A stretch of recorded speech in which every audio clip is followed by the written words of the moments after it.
Still waiting. Let me refresh the screen here.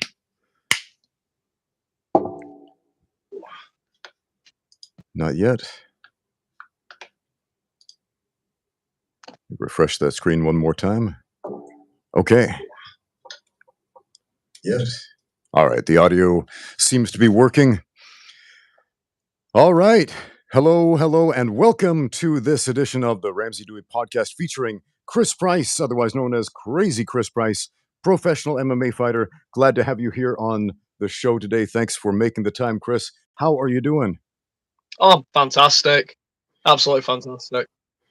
Awesome. So you are an MMA fighter over in the UK. Whereabouts are you living right now? In a little town called Blackburn in Lancashire. Okay, So Blackburn, it's Lancashire.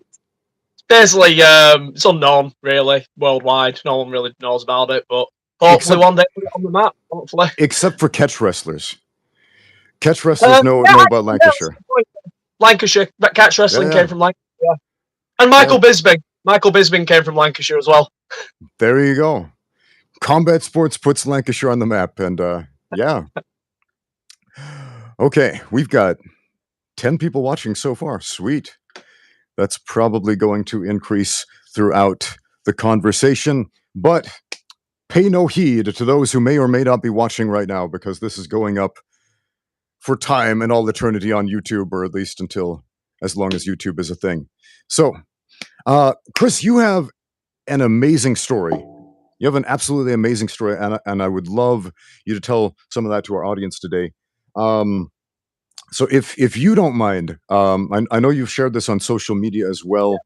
You have one of the most incredible comeback stories. Your very first fight, you suffered a horrific injury. Could you talk us through that? Yeah, so when I was 15 years old, I had my very first amateur fight.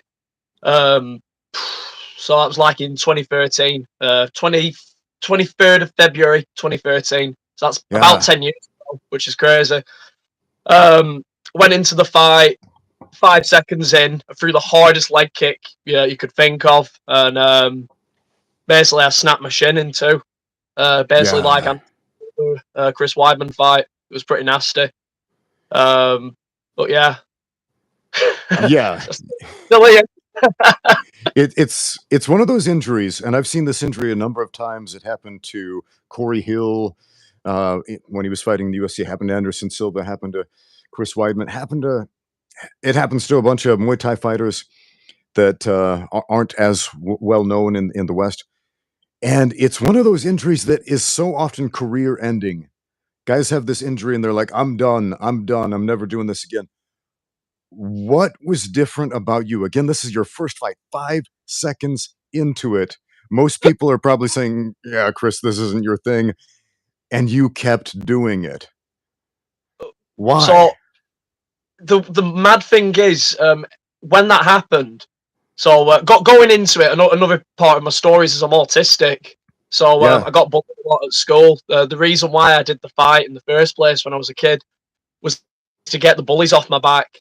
Like basically just prove that I'm tough. Do you know what I'm saying? Like get them off my back, and I wanted to be a popular kid when I was at school, but I got bullied because of my autism.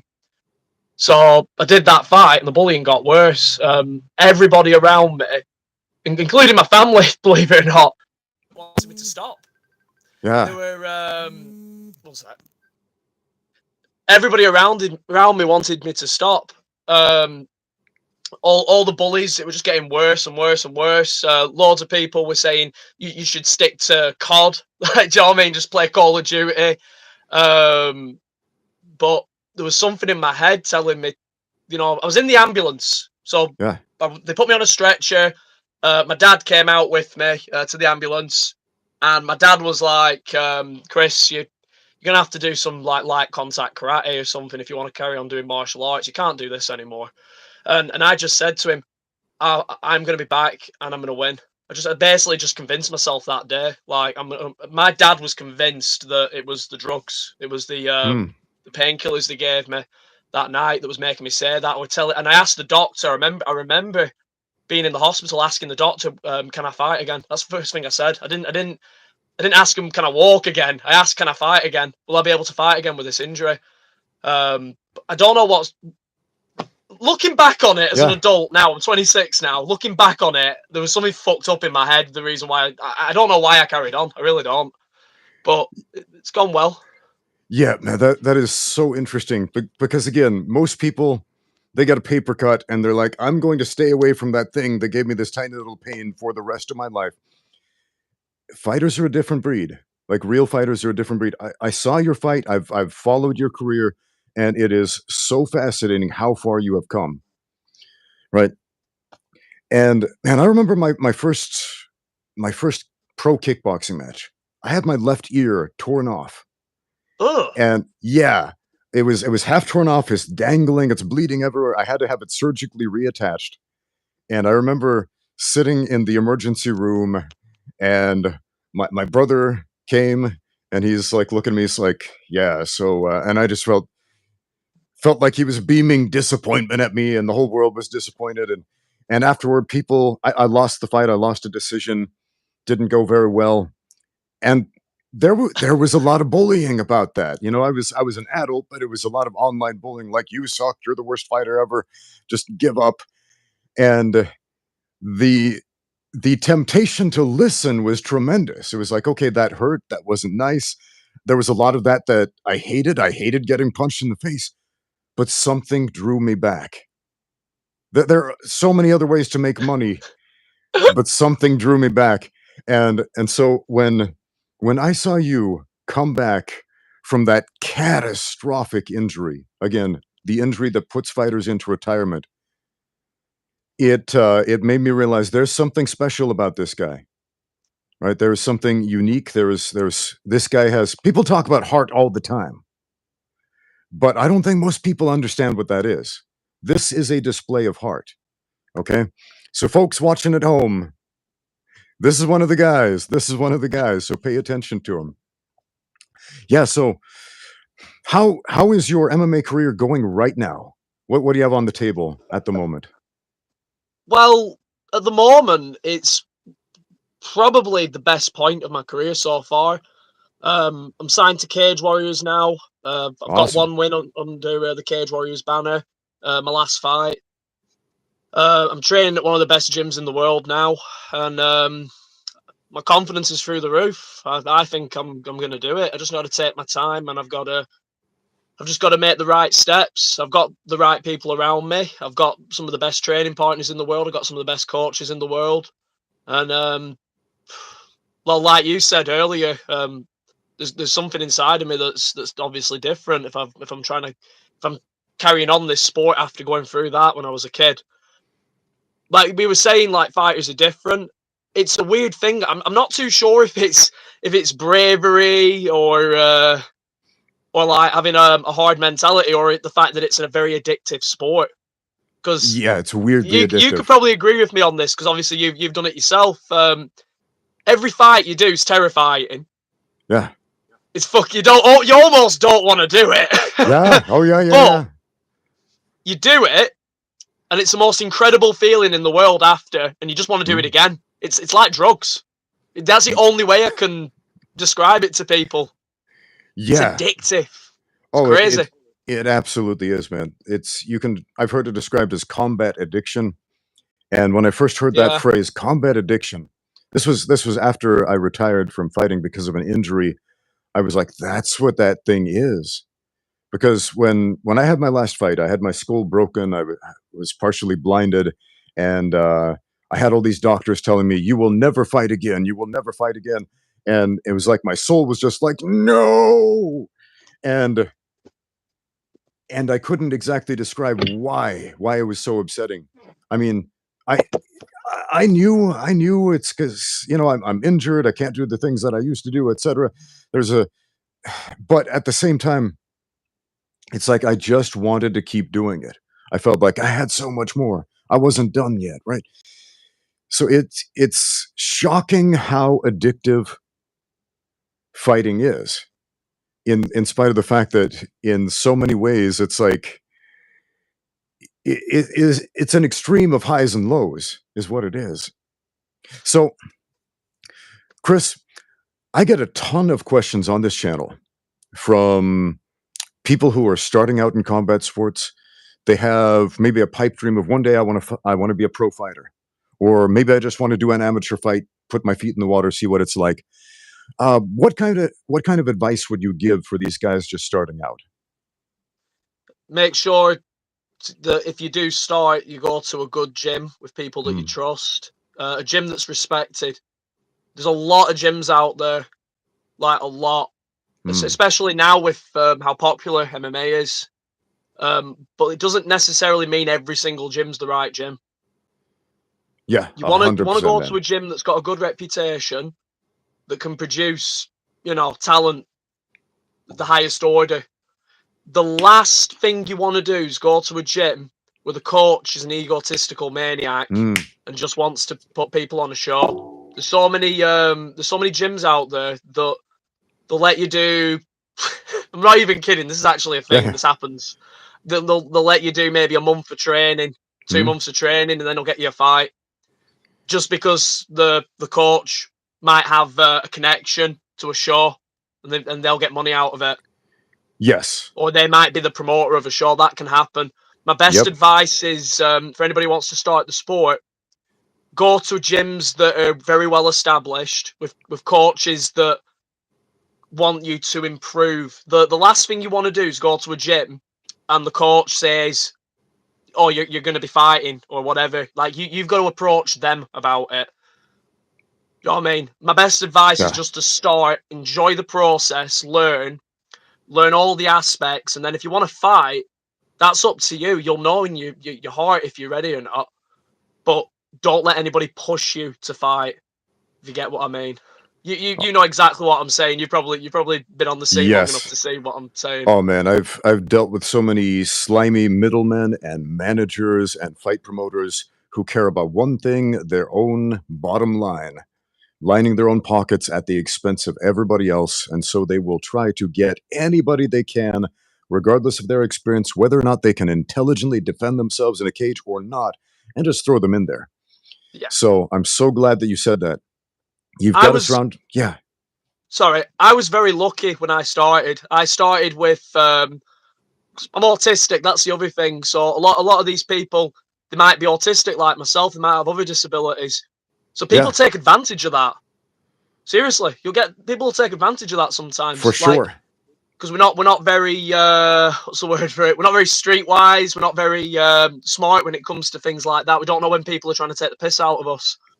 So Yeah, and I know I have a you lot of could you could viewers have an who do autistic have kid autism, walk into a so gym. Yeah, you could have an autistic kid walk into a gym, and the coach might think, "All right, well, he's easily led. hmm, We'll get him a fight," and they might be giving him that fight to set him up with somebody else. Like that shit can happen. I was very lucky because I turned up to a gym. My very first gym was a gym called Blackburn Predators. It was called at the time. The name's changed since then, but hmm, the owner was called Rob Friedman. He had experience working with kids with disabilities and behavioural issues. So when I turned up to the gym, I walked through the doors. Rob straight away understood that I was autistic, and he understood how to deal with me and how to speak to me, and he didn't have any hidden agenda either, which was very good. But I know for a fact if I went to any other gym at that point, we're talking the tap out t-shirt wearing days and everybody's oh yeah, juiced yeah, up. We're yeah. talking them kind of days when I first started, and I was an innocent autistic kid. Any other gym, they would have took piss out of me. Oh, for sure, man. So That's I was awesome. very lucky. That is awesome. So yeah, I have a brother who is autistic, so I can relate to that experience. Um, it's it's something I honestly don't really understand myself because there's so many variations, so many ways that it can manifest. What is that like for you as a person who lives with autism as a fighter? So there's pros and cons, and I talk about this quite often. The pros of it are I'm very focused. Like I've got hyper focus in what I'm doing. So I'm obsessed with the game. Like I'm always watching fights. I'm very like zoned in when I'm doing a technique and I'm learning stuff. And Yeah. if I've got a fight coming up, like I'll be watching that opponent and I'll be seeing what they're doing. I'll game plan everything. In terms of that, it's fantastic, and obviously the energy that it brings when I'm training. The downsides of it are the social aspects. So Ah. I've got a lot better at it as I've got older, and I think this sport's been incredible for me because I've had to interact with people, like a lot of people. I mean, come on, I'm doing this podcast right Yeah. now. I mean, hey, The that old me that's couldn't have done that. that's awesome, and that's actually why I started a YouTube channel is because I was just terrible at talking to people. I was terrible at social interactions, and I made it a point to, before YouTube was a thing, to try to put myself out there and put myself in uncomfortable situations where I was forced to talk to people, where I was forced to appear in front of people, where I was forced to experience performance anxiety. So I took like a public speaking class and auditioned for plays and things like that. And that was helpful. But after college, it was like, man, what am I going to do? There's no more public speaking class to take. And then YouTube came out, and I was like, aha, there, there's an audience out there. I can't see them, but I know they're out there. And so I started making videos just talking about stuff that I was interested in, which happened to be martial arts for the most part. And yeah, I learned something. When you start talking about something you're passionate about on the internet, you will find people who are passionate about that same thing. It's a fascinating phenomenon. So, Chris, do you have a Very big YouTube world. channel? Yeah. Do you have a YouTube channel? No, I haven't. I've been told off quite a few people that I need to start my own channel, do vlogs and that. It would be fantastic.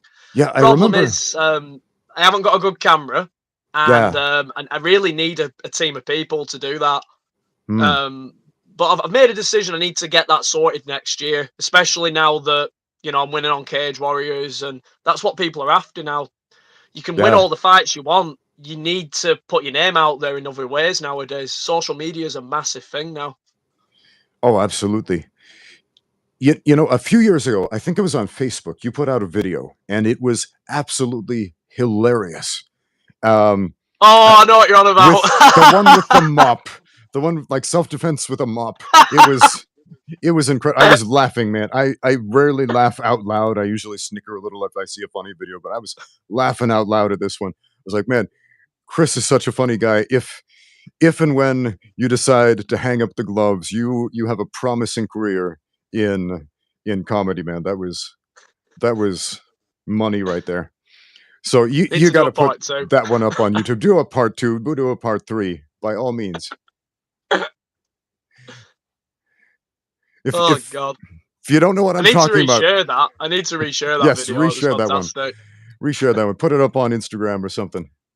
It was it was good. It was good. It was just such beautiful deadpan serious delivery.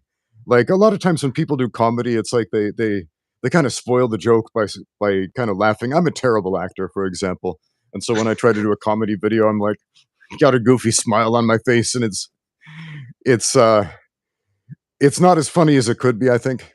Whereas the best comedians are the ones who can just do it with such deadpan delivery, with like no emotion on their face, and they're saying the funniest lines ever. And that was the mop skit, man. That was amazing.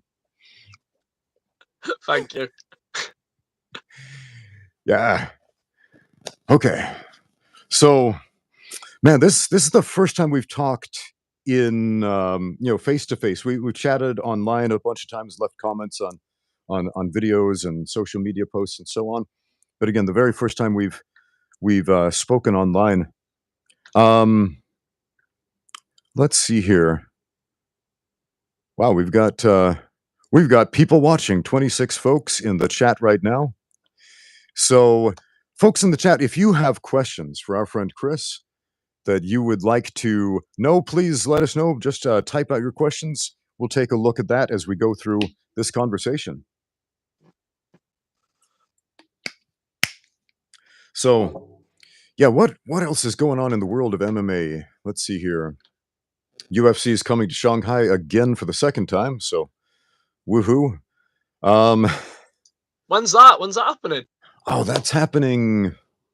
That is happening next month. I think it's December 8th, maybe. I don't remember. Last time December Michael 8th. Bisping came and fought. He fought Kevin Gastelum. This time Oh, bloody it's hell. yeah. Yeah, that was a This long time time ago, that. it's going to be mostly Chinese fighters, which is interesting because a lot of these guys I know personally. A lot of these guys I've trained and sparred with over the UFC PI, so it's cool to see them, get a chance to fight on the big stage. Who's the main event of that show? The main event, I would have to look that up. I think it's Song Yaodong, and he's fighting. Who is Song Yaodong going to fight? I don't remember his opponent. I just looked at the card like 10 minutes ago. 20 minutes ago because we just started this conversation. Yeah, that surprised me though. I didn't even realize there was a card on in China. That's mad. Yeah. They're doing one Oh every man. weekend. Like, there's been fights literally every weekend. It's mad. Yeah. It's been an incredible year for a combat sport, so hasn't it? Yeah, I know, man. 15 years ago when I first got to Shanghai, I remember looking about with the complete dearth of awareness of what MMA even was here. Like, I opened up the first MMA gym in Shanghai, and it was like pulling teeth trying to get people to come because nobody knew what it was. There were like 5 or 6 dudes in the country who knew what UFC stood for. And now, they've got the UFC PI here in Shanghai. They're putting events on. They've got, pro fighters who are doing really well right now, and it's exceeded my expectations. I thought it's going to take at least 20 years before we see a Chinese fighter in the UFC, and yeah, it's gone above and beyond that at this point. So that's pretty cool. What's the MMA scene like in the UK right now? It used to be pretty bad. Yeah. But recently, especially after guys like Leon, Leon Edwards is a champion now, and oh my God, Tom Aspinall, bloody hell, that Mm, was an amazing fight. yeah. Um, Obviously Bisping years ago.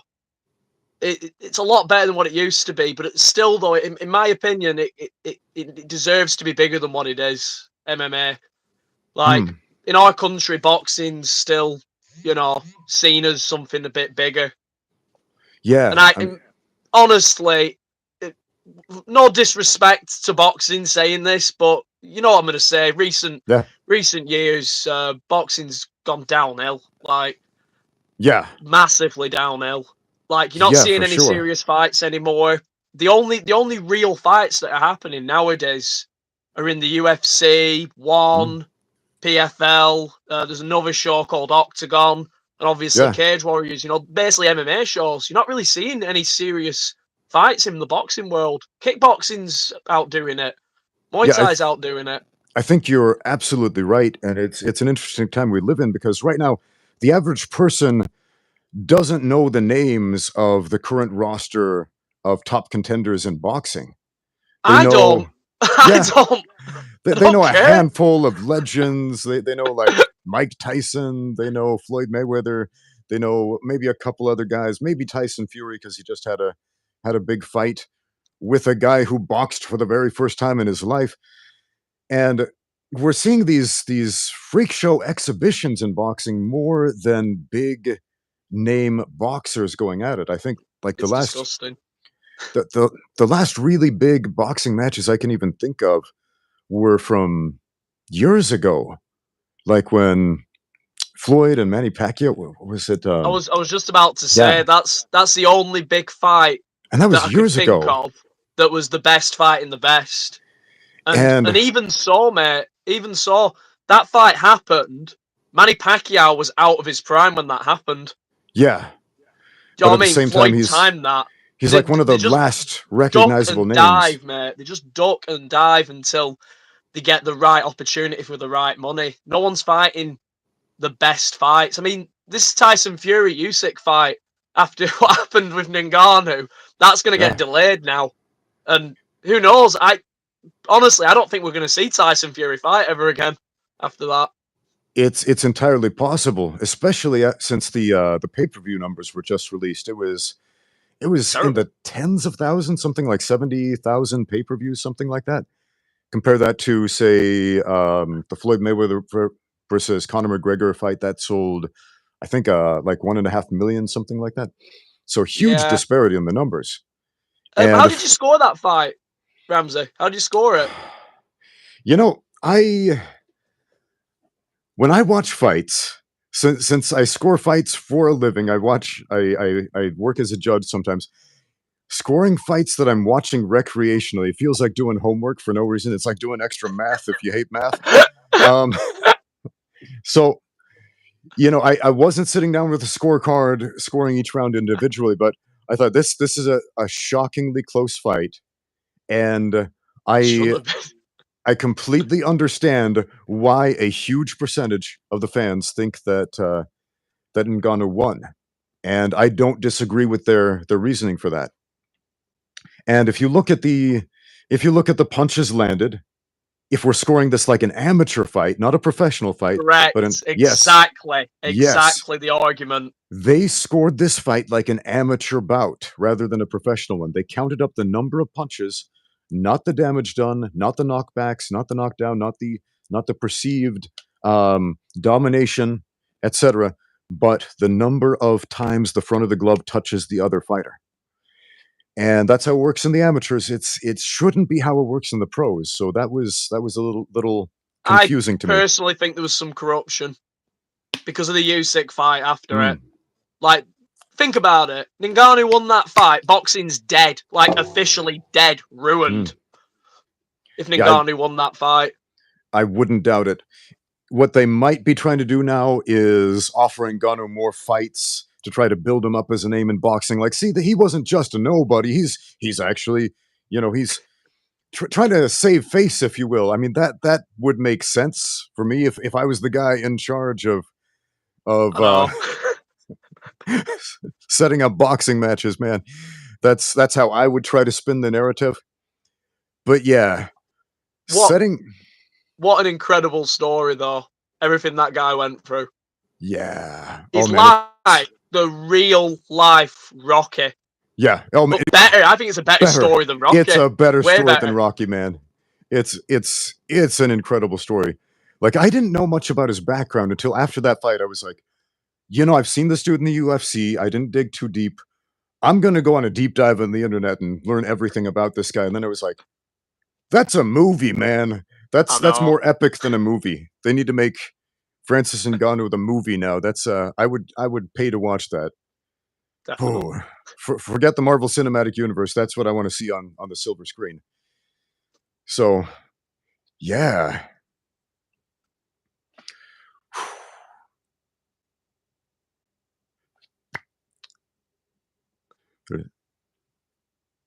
So what else is happening in the world of combat sports today besides boxing ending up in the toilet? Um, I love the sport of boxing. I always have.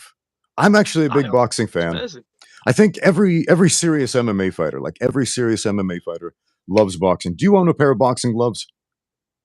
Of course.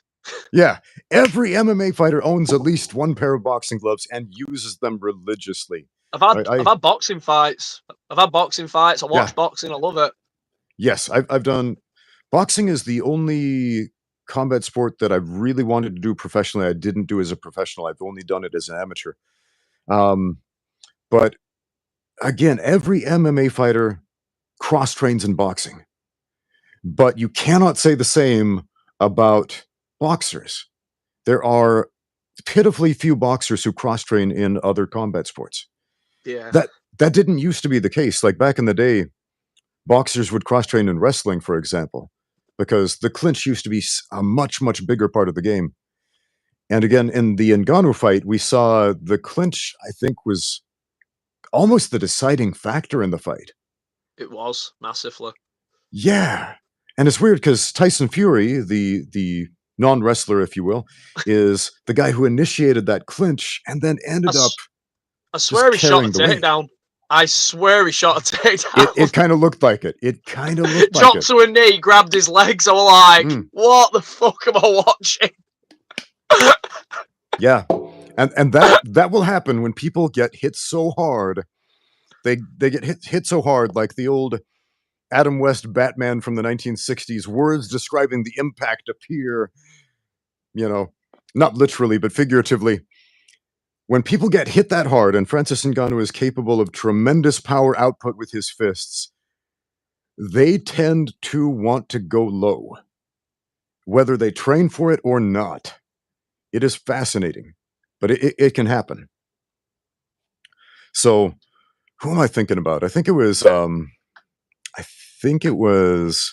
our friends Icy Mike and Sensei Seth. They did a video where they were sparring with a boxer and some other guys with different martial arts backgrounds, and Seth starts throwing some kicks at this boxer. The boxer shoots for a double leg takedown. The boxer who's never wrestled before shoots for a double leg takedown because he doesn't want to deal with those head kicks. He's like, forget that. I'm going to get close and mitigate the damage. Just instinctively. Interesting that you brought that up. Yeah. There's a lad that I've got, because I not only do I fight, I do coach a little bit. There's on Tuesdays, I have there's a gym that I coach at in a place called Worley near Clitheroe. And recently I've had a lad come in who's had 6 years boxing experience, like done amateur boxing fights. The crazy thing is, when I get him sparring with lads now, and he's not even been here that long, he's not even been doing MMA that long, only 3 or 4 sessions. Ruben, the lad's called, he's called Ruben. Yeah. He's been shooting takedowns, he'll like throw punches, and then he'll get up close, but I don't know why, because I've never shown him a double leg. No one's shown him a double leg or a single leg, and he's shooting takedowns, getting guys down. Like, just on instinct. It's weird. It's instinct, isn't it? Because he doesn't want to get kicked. Yeah, to close that distance.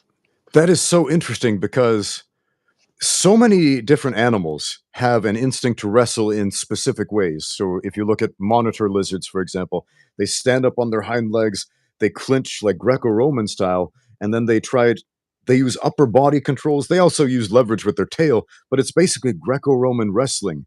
And then they try to pin the other lizard. Then the little lizards, the small ones, it's more like freestyle. They try to grab the hind legs. They attack the lower extremities.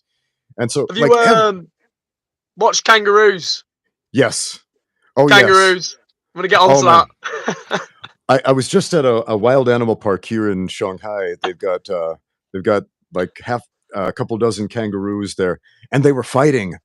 As I was walking by, they were fighting. I was like, oh, sweet kangaroo fight. And I whipped out my camera, and of course they're moving away from the camera as they're fighting. But they like fight in different ways. Yeah, they balance. It's like Muay Thai. I Tails, swear, kangaroos inspired Muay Thai. I might be onto something with that, because if you look, when you watch kangaroos fight, they utilize the clinch.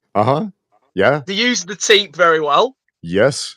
I swear to God, they even do sweeps. Like if you watch them closely, they take each other down using a tie clinch. Yeah, and they strangle each other from time to time too. Yeah, I've seen it. Yeah. They can fight. They can. I was in Australia this last February, and I saw a bunch of kangaroos, but I was disappointed I didn't see any kangaroo fights. But here in Shanghai, I saw kangaroo fights at the wild animal park. Man, it was wild, to say the least. But yeah, virtually every animal has an instinctive grappling style, and it's different from animal to animal. And so I've wondered, like, do humans have an instinctive grappling style? Because across every culture on Earth throughout history has independently developed some form of grappling. And it's a little different from culture to culture. Sometimes the objective is to throw the guy on his back. Sometimes it's to push him out of a ring. Sometimes it's to make the guy tap out or say uncle, or pin him on his shoulders. But it's always some form of grappling. Like fist fighting is pretty rare in indigenous martial arts, but grappling is always there, always. Even in boxing. Even in boxing back in the day. Yes. The clinching, like, am I right in saying that there used to be a lot of dirty boxing? Yes. And strikes to the body. Yeah. So before the 1920s, like even a little after the 1920s, the clinch was not separated unless it was entirely inactive. So if you watch like Jack Johnson's fights, he's probably the guy who's easiest to find to get examples of this. You can see he would tie up with his opponent, there'd be a lot of hand fighting. He'd be like pummeling the hands down to create an opening, and then while he'd have like a frame, boom, he'd land a punch and then tie up again.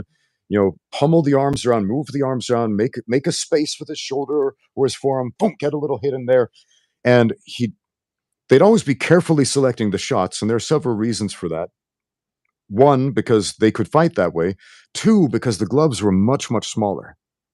And I didn't realize how much smaller until I read Jack Dempsey's book, which was published, I believe, in the 1950s. But Jack fought back in the 1920s back in 1919 when he won the first heavyweight championship of his. But there was this part where he talks about sparring. He says, for safe sparring, make sure to get a friend that you trust and go. I was like, well, what? The big 6-ounce gloves?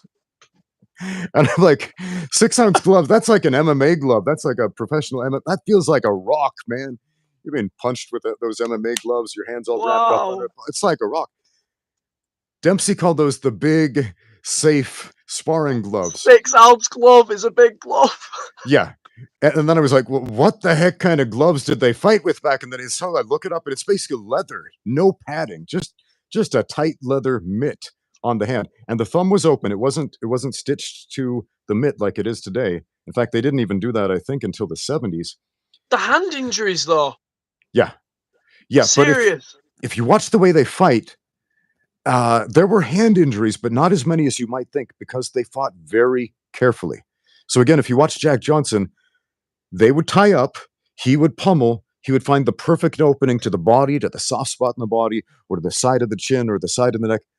He would really embody that idea of hard weapons against soft targets that's often taught in traditional martial arts today, but not as often implemented in fights. But the clinch, tying up in the clinch like those old school boxers did and out wrestling the other guy, would allow them to land the punch where and when they wanted to. Whereas if you're fighting from outside the pocket, you got the big gloves on, you're throwing hard and a little more reckless, maybe a lot more reckless, then you're going to land on hard stuff like the frontal bone. You're going to land on the ridge of the chin rather than the side of the chin. You're going to land on the elbows, etc., things that would break your hands if the gloves weren't so big. So it's a very different sport. It's got the same name, but it's very different. Bloody hell. Yeah. It's like back in the early UFC days, there wasn't that many knockouts. That's true. Man, you know what? Unless it was a kick.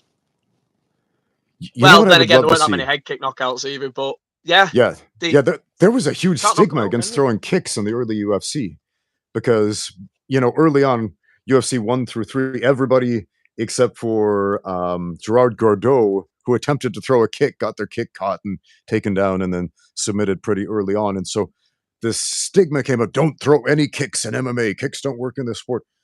And it wasn't until years later that fighters like George St. Pierre started throwing the turning back kick with alarming success, and people were like, well, let's change our mind about that. And then it's weird, mate. Like, if you watch the early UFCs and then watch fights now, it's a different. It's I know it's been said quite a lot. It's a different sport, but it is. You know what I would love to see? I would love to see modern MMA fighters with the old school UFC tournament format. And I would love to see that. You just couldn't. The way we all fight now. It would be weird and educational. Yeah. It'd be impossible. Like, you'd have to get rid of elbows and knees and just too much damage. And also, that's part of the scoring system. Damage. Yeah. A lot of guys are not going to take you down and just cuddle you anymore.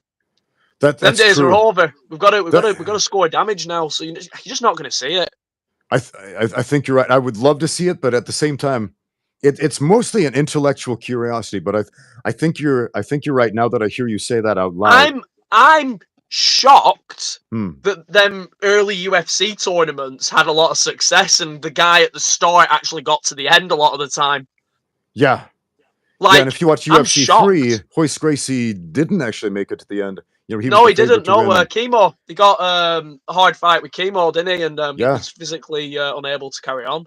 Yeah, he won the fight. I remember, that was crazy. Couldn't do the next one. Yeah, and that's that's the thing with the tournament, man. It's doing multiple fights on the same day. I never did that, but I know a lot of guys who did, like guys my age, guys who started fighting around the same time I did. There were still like 8-man, 16-man tournaments going on back then. Christ. I They mean, still called it I've been to shows where they've done 4-man tournaments in one night, or yeah, sometimes maybe 6. Rare, yeah, but 16-man tournament. yeah. Man, it's crazy enough doing like a grappling tournament where you have to go against 4 dudes to win the gold Yeah. medal. Oh God, But the brain ooh, damage, man. when you got elbows and knees and clinching and people who actually know how to fight, not just like a jiu-jitsu guy versus a boxer like UFC 1. Man, it's It's not gonna happen. probably I not. tell you what, though, We I'd do it. I'd give it a go. yeah. Oh man. I think a lot of people would. A lot of people would say, you know what, that sounds like a lot of fun, and I'm crazy enough to Gotta do it. pay me, like, but any promoters out there, when my contract's done with Cage Warriors, any 16-man tournaments, just holler at me. Yeah. But here's a more serious question, though, about tournament formats. Rather than having 4 fights on the same day, there is so much contention about who deserves a title shot in the UFC. And I was reading a UFC forum today that I follow sometimes, and these guys were just going at each other's throats like, so and so should get the title shot. No, he doesn't deserve it because he fought bums, and no, this guy should. And I thought, man, I understand why they do it the way they do because the matchmakers set up the fights that will sell the most tickets, get the most pay-per-views. But I would just love to see, out of intellectual curiosity, if nothing else, the return of a tournament format where the guy who gets the title fairest shot, way. It's the yeah, fairest is the way. guy who actually earns it. And there are a few promotions who have done this, where you Bellator. have, I swear Bellator done it back yeah, in the day. yeah, Bellator did it, PFL and have a weird system where yes, they do that as well. yeah. And what was it? My friend Sean O'Connell, what promotion did he fight for? I'm gonna have to look this up. Yeah, he ended up winning like $1 million prize for winning this tournament. He's got an amazing story, man. So Sean O'Connell, he started fighting in Utah when I was living there, and became a radio host. And one day, Dana White was a guest on the radio host. He does the full interview with Dana White. Then, as the interview wraps up, he says, "By the way, if there is ever a slot on the UFC, I would love to do it. I will be a last minute replacement. You know, Wow. I've got 30 fights, this many wins. I train with Jeremy Horn, etc." And Dana White was like, "Wait, you're serious?" He's like, "100% serious." Gave And him he a got shot. signed. He got Wow. signed. So if you ever watch like those funny YouTube videos about the funny MMA fighter doing the funny weigh-in things like rock paper scissors when the other guy's putting his Duke ups, or bringing him flowers, or playing some silly little joke, that's Sean. That's Have you him. seen those? That That's guy. him. I've seen that. I know That's which the video guy. you're on about. That was Sean. That's Sean. Yeah. Wow. So That is super fun incredible. guy. Shout out to the real OC. But That. yeah, I'm taxing my mind here trying to remember what fight promotion he fought in, but it was a tournament, and I don't remember I think it was 4 fights to get to the title. He ended up winning the whole thing, and it was In a one really night. great showing. Not in one night. It was spread out over the course of several months. So Okay. if the UFC did it this way, like you have a fight 1 month, maybe 1-2 months later you have the next fight in the tournament, several months later you have the next fight. I don't know if it would Pride FC sell. used to do it, didn't they? They used to have the Grand Prix. Yes. Yes. Oh, those were amazing days, then. Yeah, people loved Pride, and I don't know if that The was one of the rules as reasons. well. The rules were brilliant Yeah. because they weren't allowed elbows, so guys won't get cut as easy. Yeah. But there Yeah, were soccer kicks and I've got a slobs. love-hate relationship with elbows.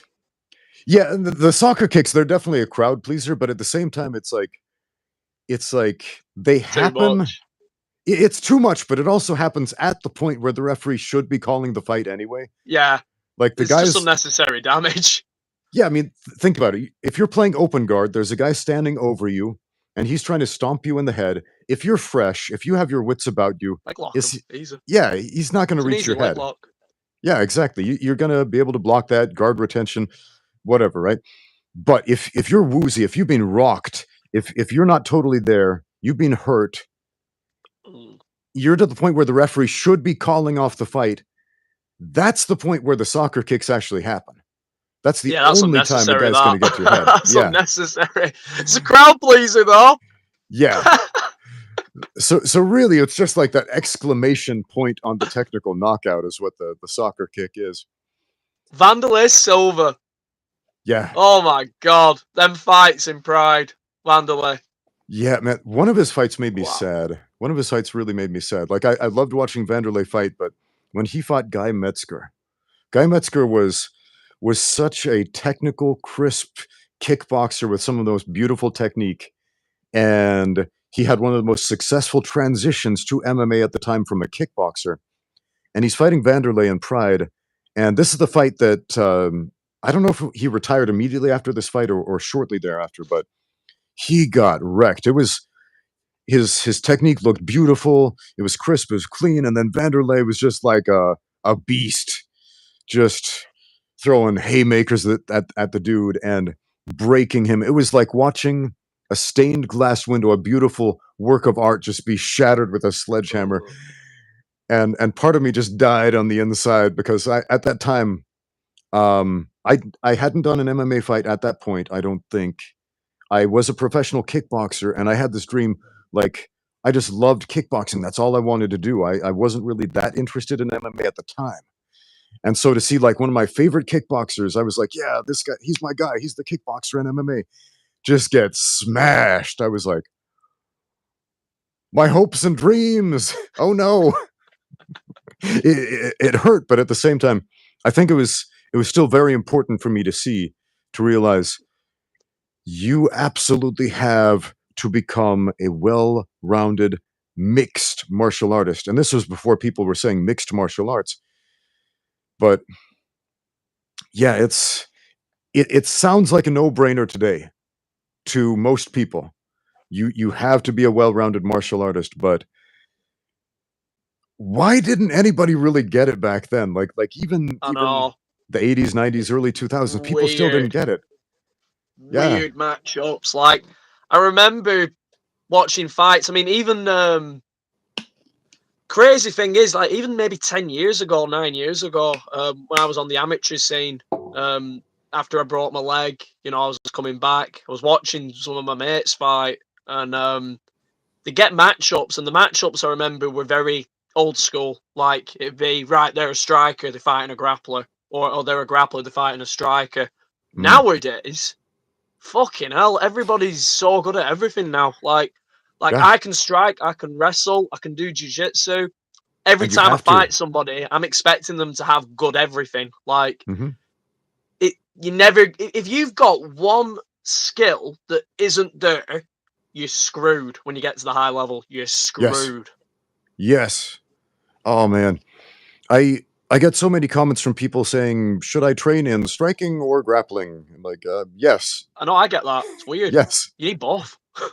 You do. And I understand why they probably ask that, because they probably live in a town where there's like a boxing gym and a judo club or something like that, and they can't afford both.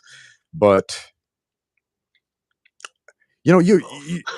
yeah, but do both. Do both if you can. And if you can't afford both, if all you can afford is the judo club or whatever, do some shadow boxing on the side, right? Get some friends, make some friends, put on some boxing If it came gloves. down to it and you had to only pick one, I'd pick grappling. If you had to pick one. Because naturally, I feel like most people can strike anyway.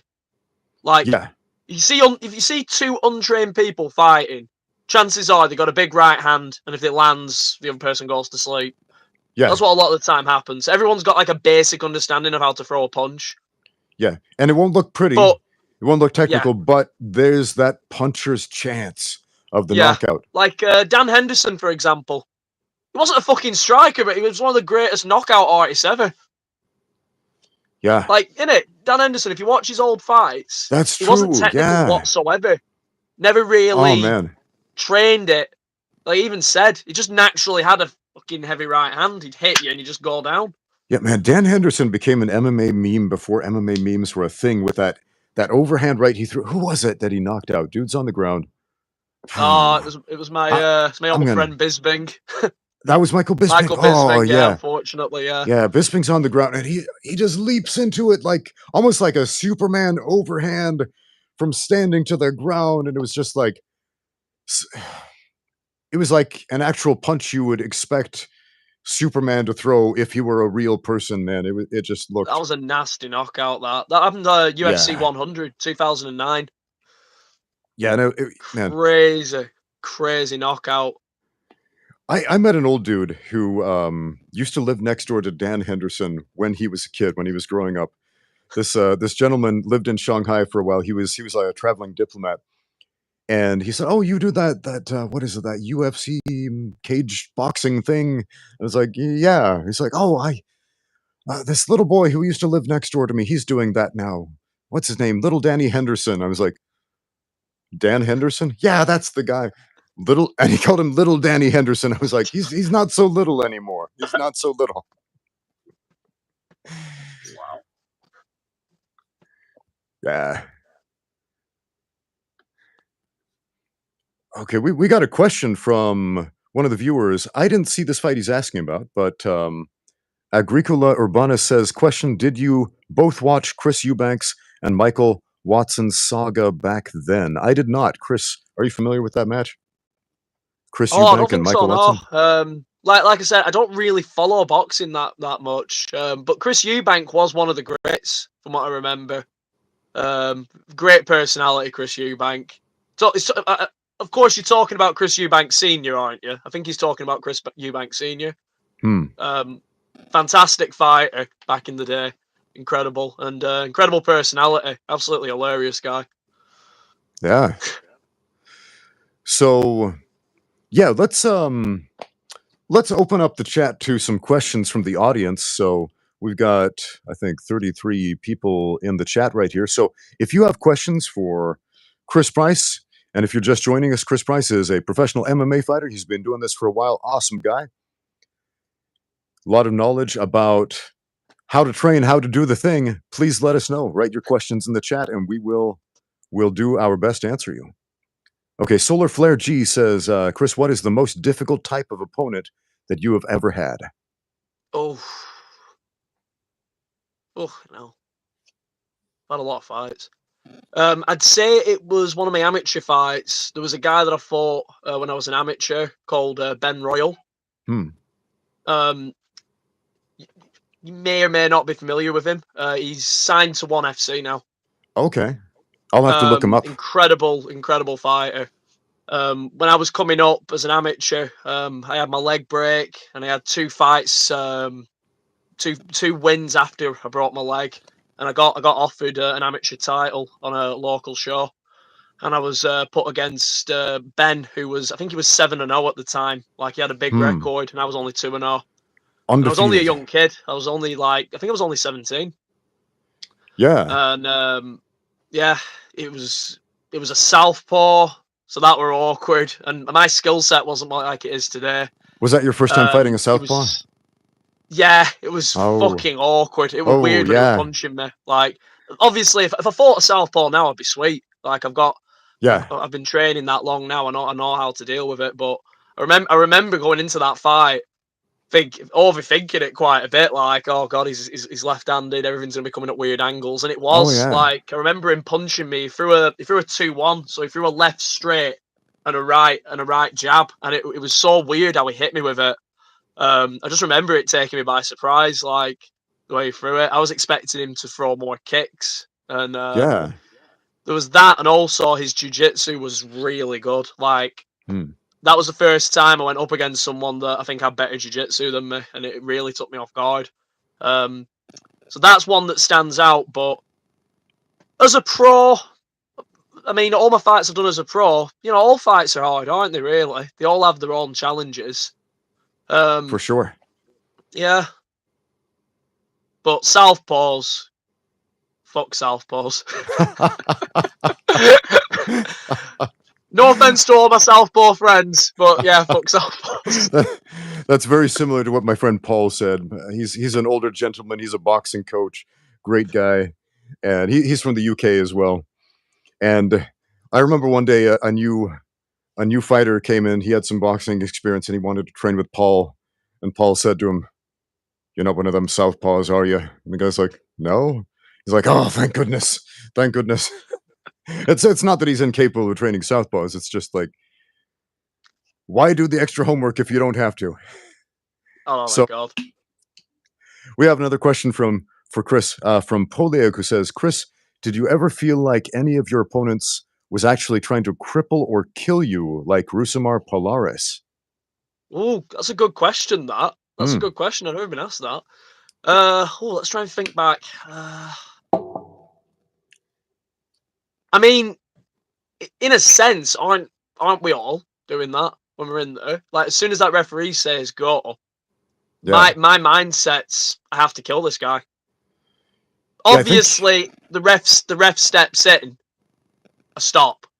Yeah. Obviously, and it's a sport, but it's kill or be killed. So I think every opponent I've faught's tried to kill me, if I'm honest.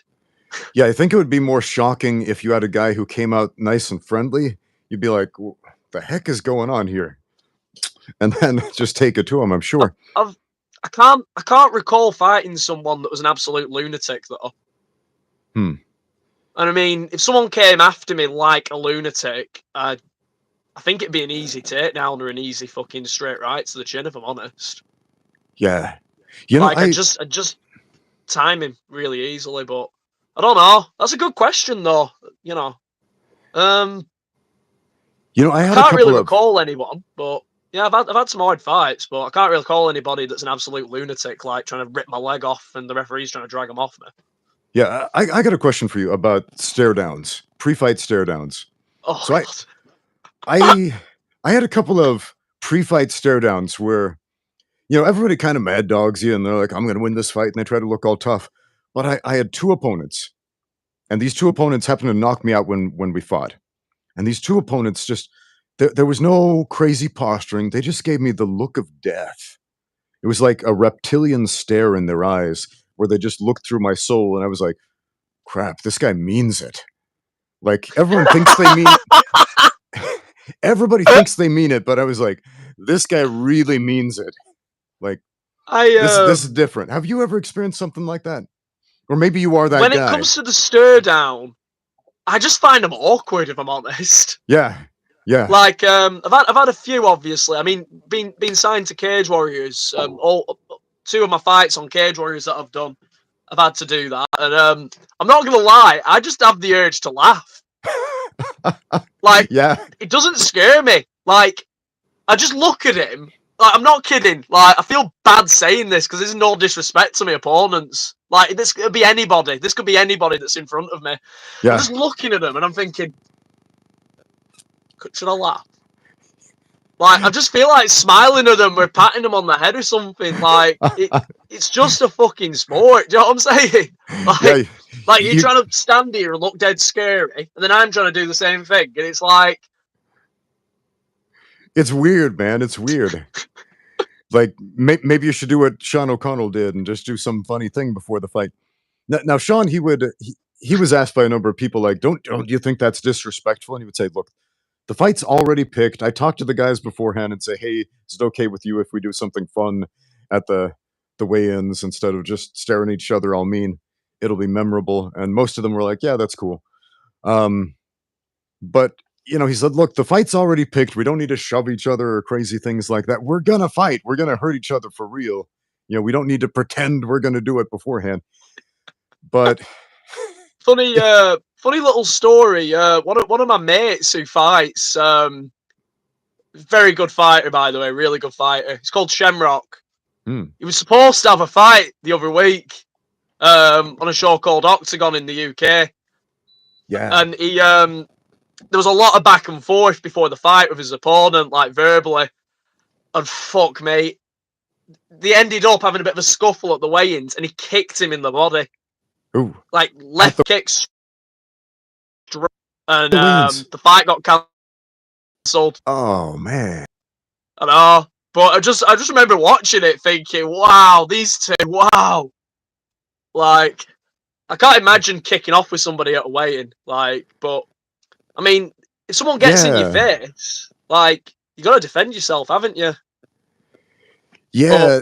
crazy that though, crazy. At the same time, you have to remember you get paid to show, meaning once you step in the cage, anything that happens after that, you're going to get paid.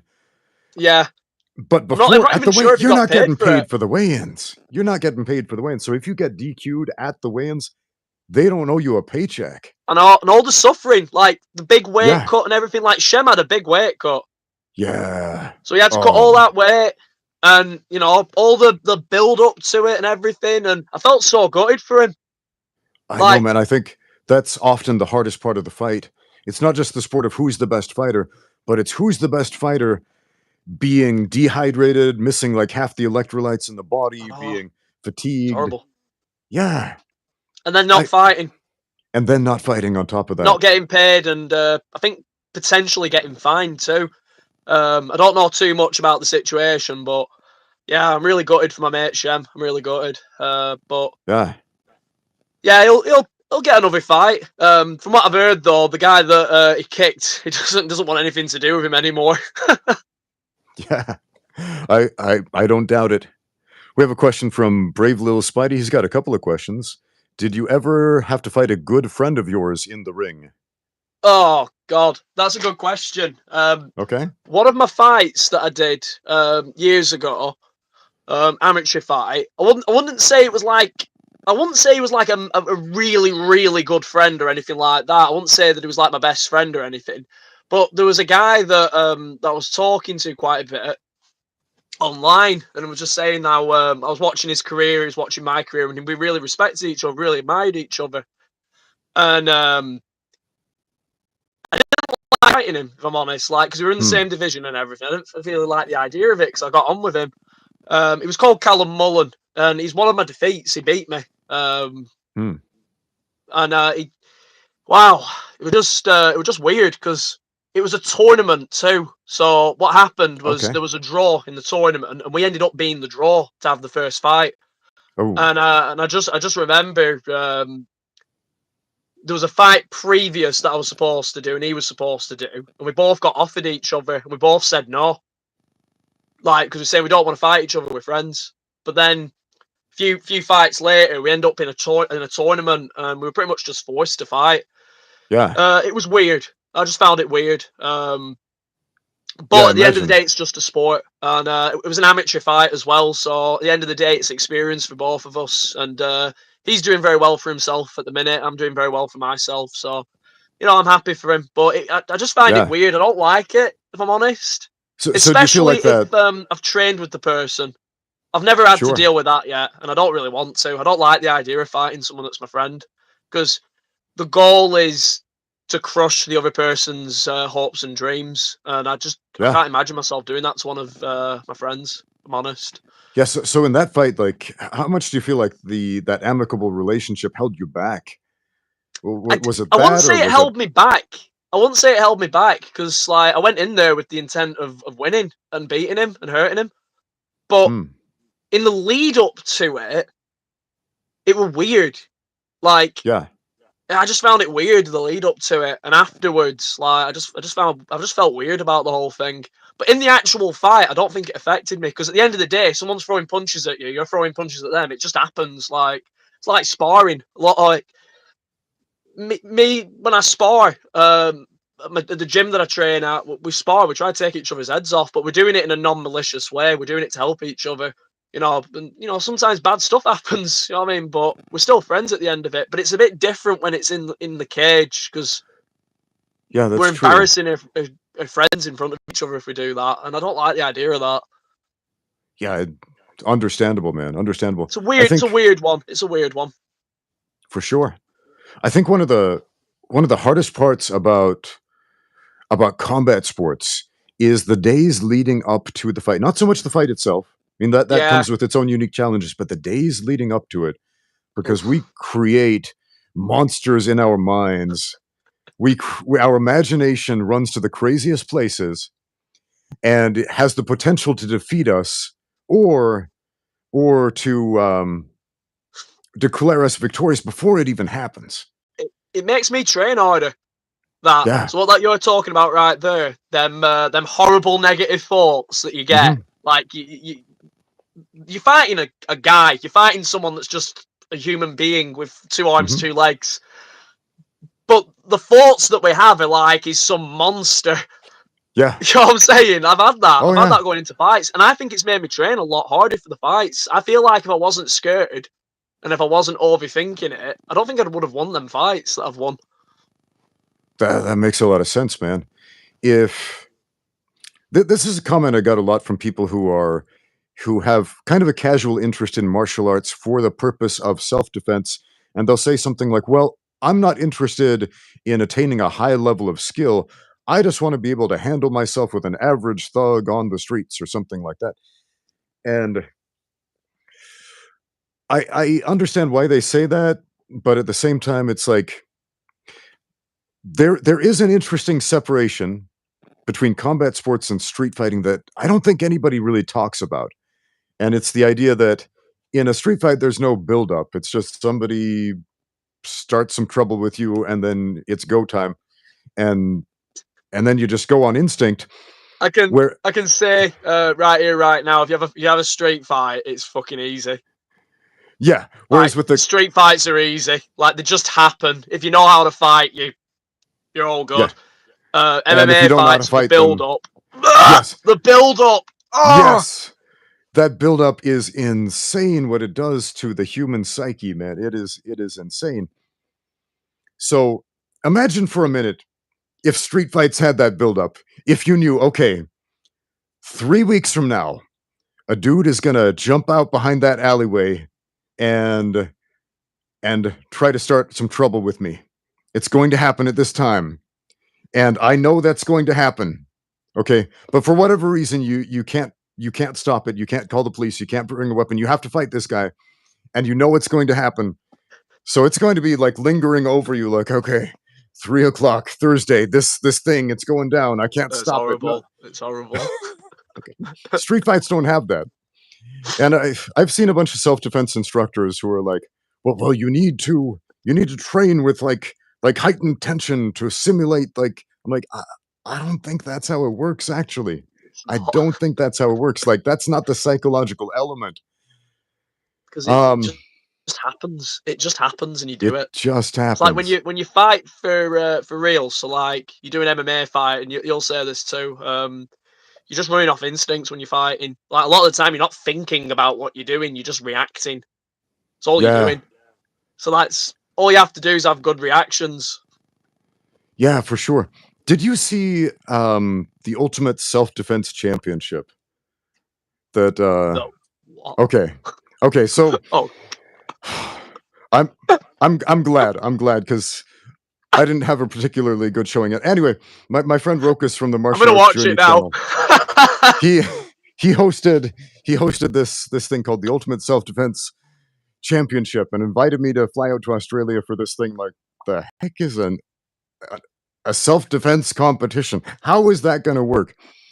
Anyway, it was basically like some self-defense themed games. I don't know what else to call them.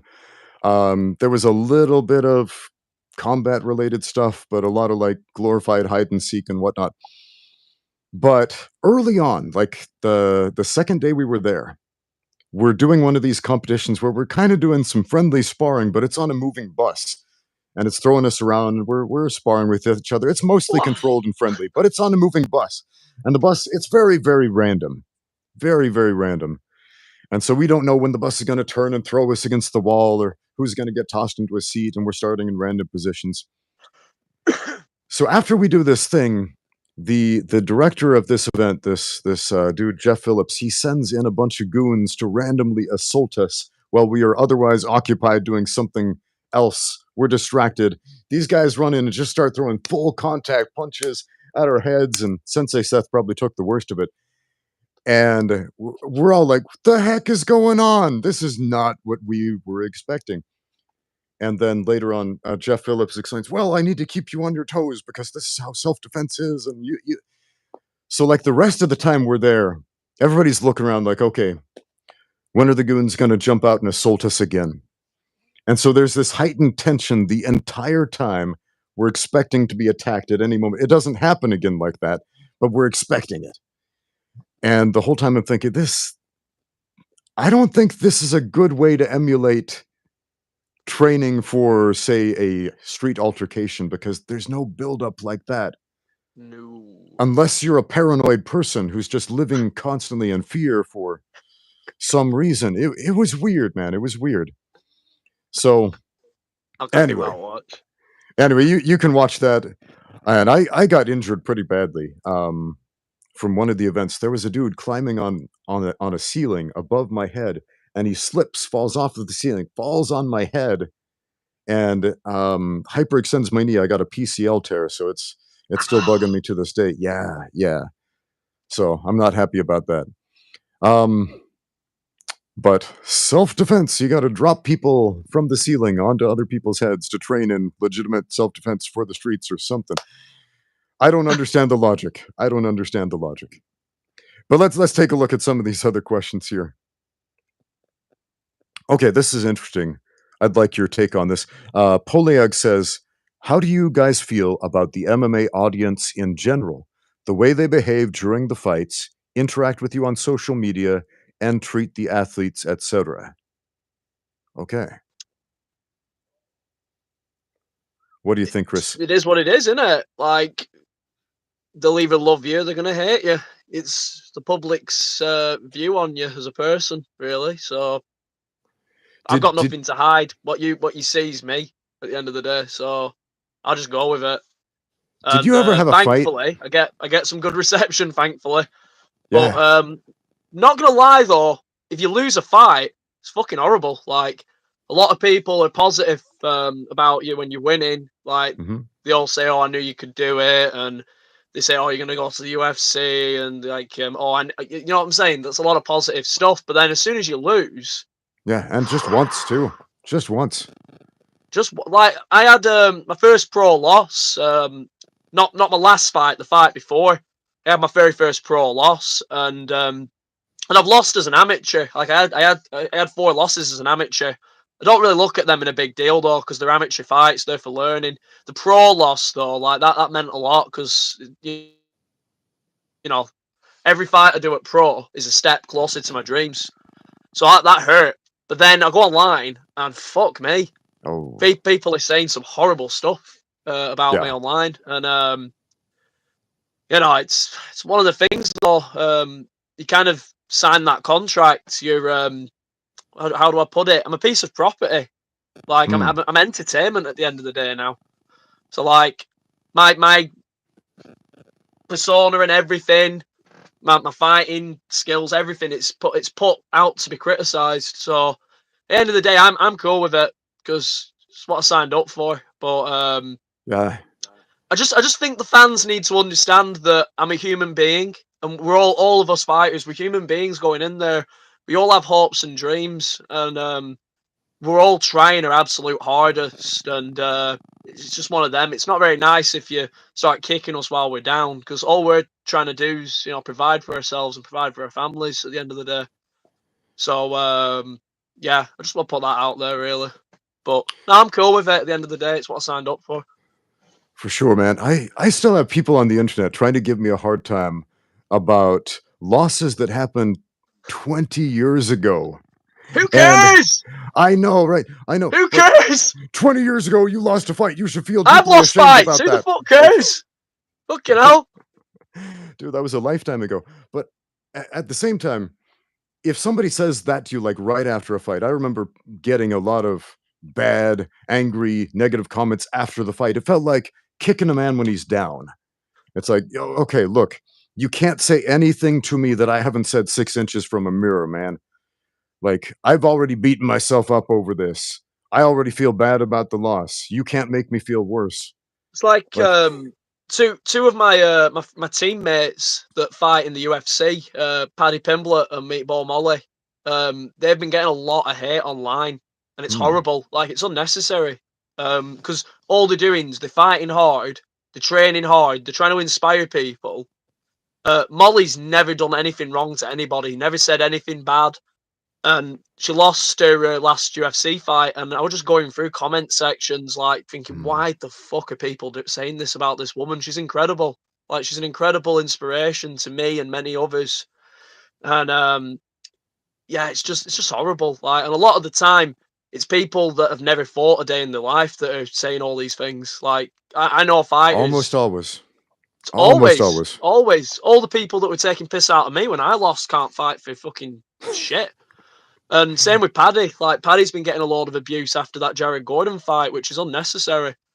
You know, Paddy's one of the best in the world, and so's Yeah. Molly. And as far as I can tell, he seems like a super nice guy. So it's Incredible guy, and he talks a lot about mental health, and he hmm, pushes a lot of positive stuff out there. that's true. That's He's a true. good guy at the end of the day.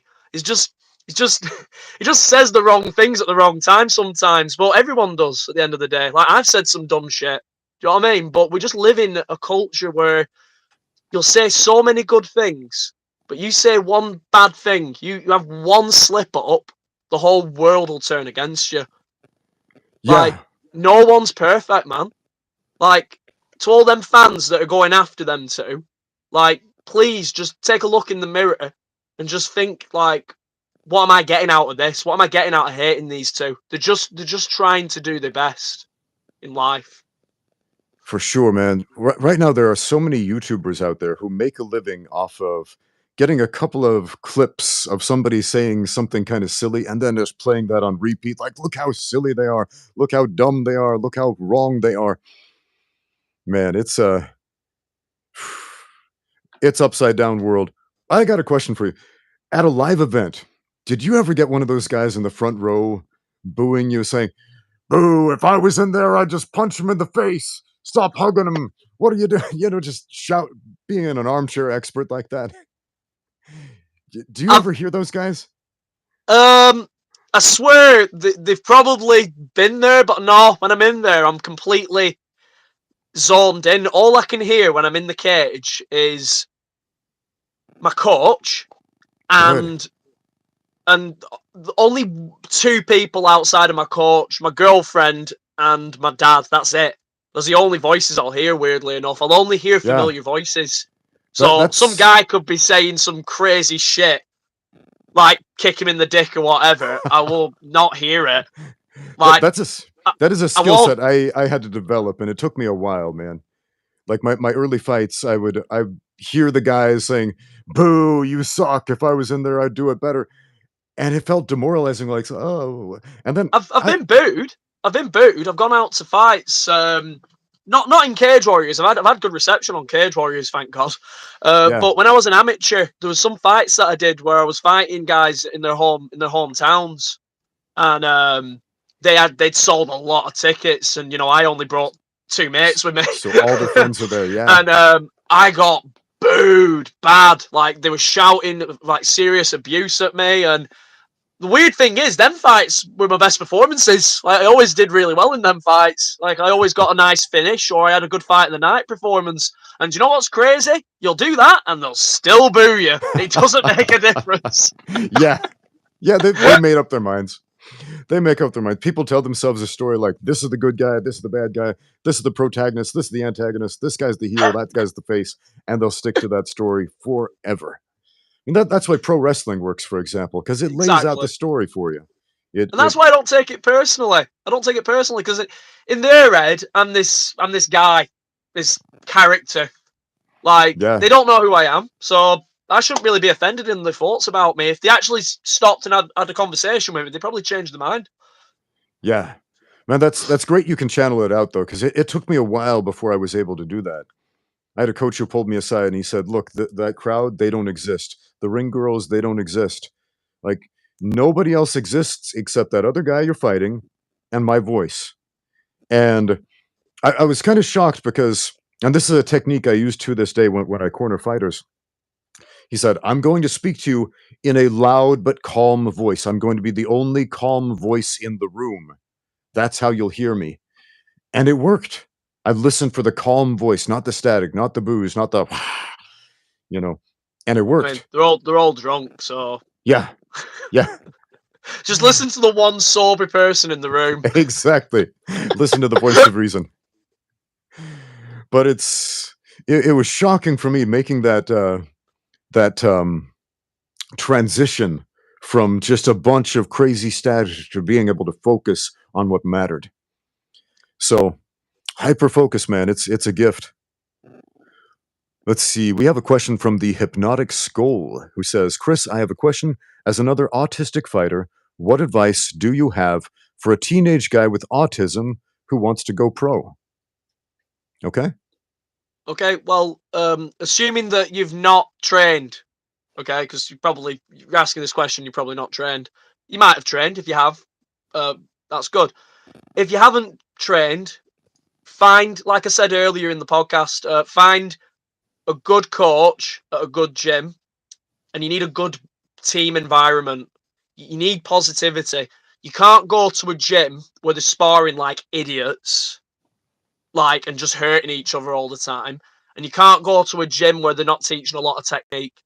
You need to be going to a gym that's well established. So, like, has the gym got any UFC talent? Has the gym got any talent on major shows? Then that'll probably be the gym, because they've got someone from the bottom all the way to the top. There's a lot of things you got to look into. And the other thing is, once you start, this has been the big one with me, because I've known a lot of people in the game that I'm doing who have started. They've done all right. Some of them have gone on to win titles, win pro fights, but then something happens along the line and they just stop. And they've been more talented than me. There was a saying, I don't know who said it, but there's a saying, it's not about who's the best, it's about who's left. So it's consistency. As long as you stay in the game and you keep working hard to your goals and fighting hard, eventually good things will happen. I've stuck by that motto for the last 10 years. I broke my fucking leg in my first fight, for fuck's sake. Like, one of the worst possible things happened to me in my very first experience fighting, but I still carried on. And now, I'm on my way in Cage Warriors, and, hopefully I might get signed to the UFC. You just don't know what can happen. So consistency is key. Like, stay consistent, work hard, and have good people around you. Yeah, that's such a great mentality. Again, it's not about who's the most talented. It's not about who's the most athletic. These things help, but it's who keeps showing up, man. There was That's a going to make the lad, difference. I won't mention his name out of respect, but there was a lad that I used to train with years ago. I tell you right now, he'd be in the UFC if he didn't stop. He'd be a UFC world champion. 100% a UFC world champion if he didn't stop. Beat the who's who at amateur at the time. He was even scheduled to fight a guy that's in the UFC now, called Mohamed Mokaev. Okay. You've heard of Mohamed Mokaev, haven't you? Yeah. Yeah. So he was scheduled to fight him on a local show, and the fight never happened, unfortunately. But it was crazy, though, the fact that he was probably going to fight him. That was going to be a massive amateur fight. It never happened. Going on a few years later, Mokaev got signed to the UFC, and my friend who was in that situation, he just stopped. Like, something happened, and he just stopped. And I still believe if he got back to it, he'd make it now. I believe that. So if you know who I'm talking about, if you're listening, you know who you are. Get your ass in the fucking gym, okay? I mean it. I fucking mean it. Get your ass back in the gym, and we'll fucking work hard towards them dreams, okay? But no, seriously, I won't mention his name out of respect. A lot of people will probably know who I'm on about. But best talent I've ever met in my life. But he just something happened and he didn't stay consistent. But he would be in the UFC. 100%. I've seen many cases of people who have enormous natural talents, athleticism, spatial awareness, things that great fighters have to work for, and some of them just seem to be gifted at. And it's almost as if talent is wasted on the talented in many cases.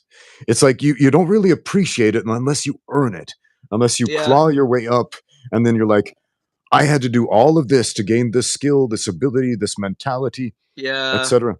So And that's then, me. Like, I have yeah, no like a lot of people will argue with me with this, but it's the truth. When I was at school, I wasn't athletic at all. I was mhm, always picked last for sports events, same, always. same. Um, I wasn't very strong. I wasn't very coordinated.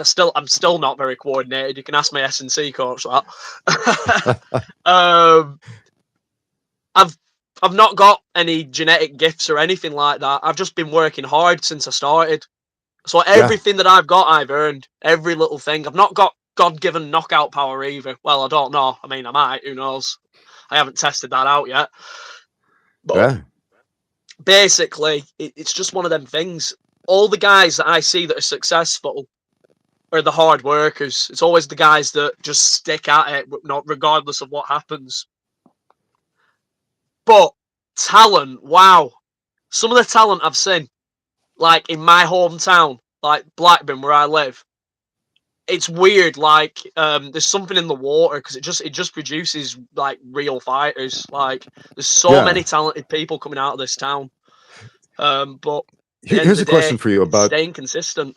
yeah, about those talented guys that you've seen. Do they play any other sports Good like question. before they train in? One of them that I know who still fights. Yeah, Yusuf Nazkatov is called. He's one of my teammates now. We used to be teammates back in the day. Then some bad stuff happened to him. He hurt his knee. He was out for years. And I was thinking we're never going to come back to it, if I'm honest, because of all the bad stuff that were happening and the massive layoff. But he came back, and he had his debut. He had his pro debut on Bellator, and he won. Incredible talent. But anyways, back to what I was saying. Yes, he hmm. did basketball before he did MMA. He was really Yeah. good at basketball. We were having This this chat with is him the other day. this is something I wouldn't have believed as a younger man, but I've seen it firsthand. Um, but martial artists tend to be nerds who don't do sports. I'm going to Yeah. generalize grossly there, but they tend to be the nerds who get picked on. They don't do sports. Yep. They're weaklings, and That's then they me. claw their way up and get strong. Right? We get strong. We get technical. We learn to fight back. But as an MMA coach, I find a lot of times you'll get somebody who played basketball, played football, played tennis, or was a swimmer or something like that, and then they come, they train for a little while. In a relatively short time, they are doing a phenomenal job, and you're like, at least the first time I saw this, I think it was a guy used to play professional soccer, professional football, depending on what part of the world you're from, right? And he played on a Swiss team. He had to retire because of some injury, so he couldn't keep up that professional level soccer. But the dude could kick. The dude knew how to train. He was athletic. He had all these athletic attributes that the average person completely lacks, and the average martial artist completely lacks too. And I started thinking, well, hold on a second. What would happen if we started training other types of athletes? And so I found some rugby players and convinced them to come to my gym and train. And oh boy, that was a little game changing. Suddenly, now they have a transferable skill set. Rugby tackles are very similar to power double legs, for example, and they just seem to get it right away. And they have that athleticism, they have that strength, they have that speed. They know how to train, they know how to follow orders, they know how to listen. They're coachable. And then a tennis player came in, a female tennis player came into my gym, and little mousy girl, very non-imposing. And all of a sudden, she starts getting things fast, really fast. A gymnast comes in, starts training with me, and starts just picking up stuff fast. I'm like, it seems very obvious to me now that I say it out loud, but there is a very strong correlation between being a good athlete and being a good athlete. So it's a no-brainer, but at the same time, it was a shocking revelation to me. But at the same time, it's not something we tend to see a lot in mixed martial arts people who come from a strong athletic background in another sport, because those guys are, Actually, yeah, Alexander Volkanovski, rugby. okay, Josie okay, Aldo, soccer. Well, okay. There you football, go. where I'm from, but Yeah, a yeah. lot of you viewers will I- call it soccer. In most of the world except I America. can name a load of other ones. Hmm. Like obviously wrestling. Like wrestling's a very good base. I mean, obviously it's a Yes. combat sport, but the majority of the top talent in the UFC wrestled in high school or college in the States. And Yeah. then you got That's because guys the coming wrestlers from. weren't the nerds. They were the jocks, man. I know exactly. So But then you get guys like myself that got bullied when they were a kid. yeah, And I such a feel common like, story. I in a went through that. way, I think that teaches you toughness, like to go on no matter what happens. Because I Yeah. had a fucking bad life. Like I'm not gonna lie, when I was a kid, it sucked. Like I hated every second of being a kid. Um, it's a horrible thing to say, but that's the truth. I hated every second of it. So now in my head, it's like, right, well, I've got to make up for that. Like I've got to have the most amazing fucking adult life possible. So chasing these dreams is what I'm doing. But yeah, Yeah, man, you got to there's go through something. You know what I mean? Have an athletic background or get tortured as a child. One or the other. for sure, man. It can't be understated what being bullied does to you, man. It can, depending on the choices you make afterward. I've seen people who were bullied who just went downhill from that, and their lives got worse. And then other guys who are like, they take it as a springboard for a level of mental toughness that cannot be matched. Like, I never thought I was a tough person. Like, even when I did my first professional fight, I felt like an absolute wimp. And it was a kickboxing match, my first pro fight. And I got blasted in the head like 100 times. That's not a hyperbole. I got blasted like 100 times. I got knocked down in the first and second round. I got mollywomped pretty badly, but I just remember just like this feeling inside of me of like, don't quit. You can't quit no matter what. Do not quit. And it shocked me. It surprised me that I didn't curl up in a ball and cry. That it was like, who is this guy? Is this me? This is who I am. I'm the guy who doesn't quit no matter what. And that was revelatory to me because my whole life I was like being teased, you're the nerd, you're the wimp, you're the guy that gets picked on and stuffed in the locker and stuck in the trash can. And then in the face of a level of adversity I had never experienced in my life before, I mean, fighting reveals your character in so many ways. So let me ask you, like, what what did fighting teach you about yourself? That I'm capable of a lot more than I could ever imagine. Simply, like Yeah. I there's a lot of things that I didn't think I could do growing up, and fighting like it's unlocked stuff like getting deep now, aren't I? That's getting deep now. It's helped me believe in myself. So every time I do something, like every time I accept a fight, it's like, wow, this is the impossible task. Do you know what I'm saying? Like this guy's gonna be training just as hard as me. This guy's gonna be, he wants to make it to the UFC just like me. He wants to do this. He wants to do that. He's gonna hurt me. All these things are going through my head. And then I get in there, and it always ends up not being the way that I expect, and I always do better than how I expect, so to speak. So every fight I do, it teaches me something that I didn't know about myself. Like, oh, I can do this. You know what I'm saying? Um, I can do so much more. My body is capable of so much more.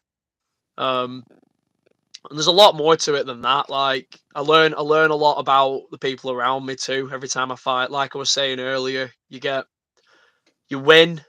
People are all backing you and everything, and you lose. Some people are not going to be backing you, and you kind of learn very quickly who the real people are in your life because there's a lot of fake people Mm. out there.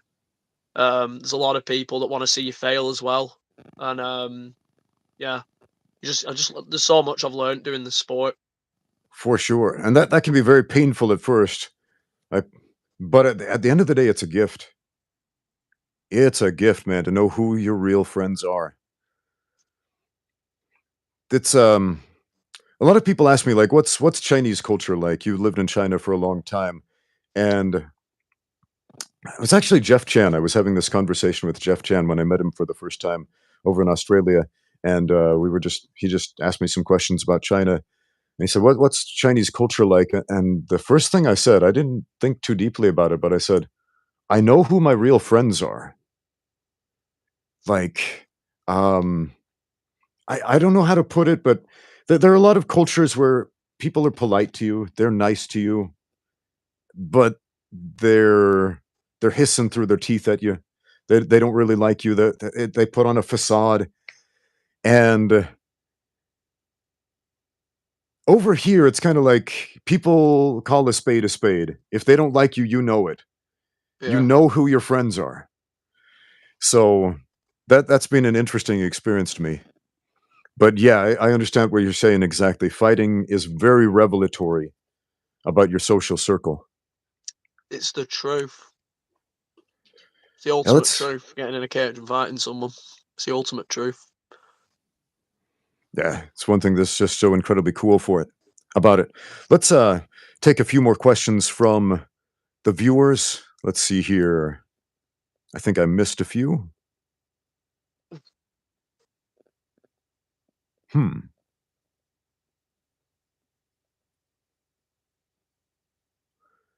Oh no. Oh no. What? We have kind of a rude comment here. So you know Oh what? god. Let's address the rude comment. Let's address this. I don't know if we're going to roast this guy, laugh at it, or feel deeply hurt. But Frank Woods says, "Is this the Walmart Jake Paul?"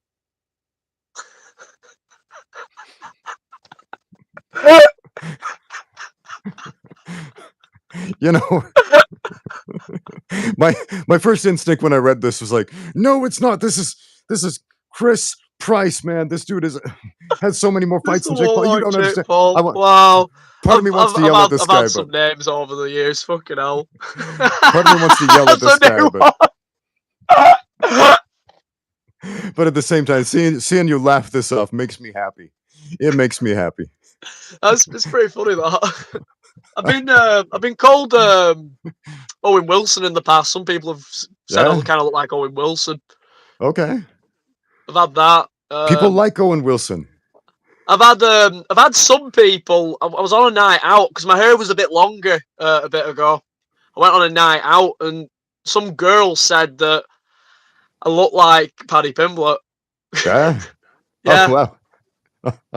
Man, I get but compared they to said I'm a B Tech. They called me a B Tech Paddy Pimblett, and I'm just like, a oh shit. oh I took a it as B a Tech. compliment, and she was like, no, you're like a B Tech Paddy Pimblett. I'm like, oh okay, That's like a discount, low tier Patty Pimblett, yeah. something like that. Okay, yeah, yeah.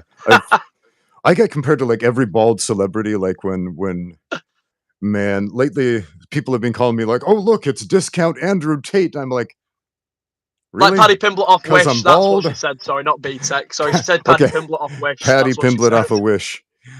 Like man, I've had all sorts. Like, it doesn't bother me. I think it's funny.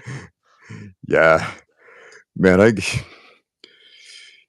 So when you start your YouTube channel, people are going to try to break you, which which is they're gonna try to write every negative thing, like I could beat you in a fight. If I fought you with no rules, you would get destroyed. You suck. You're this. You're that. You're that. Hey, they can come to next gen and spar with me if they want, But they never will. They never will, man. and They that's never why I'm not will. asked.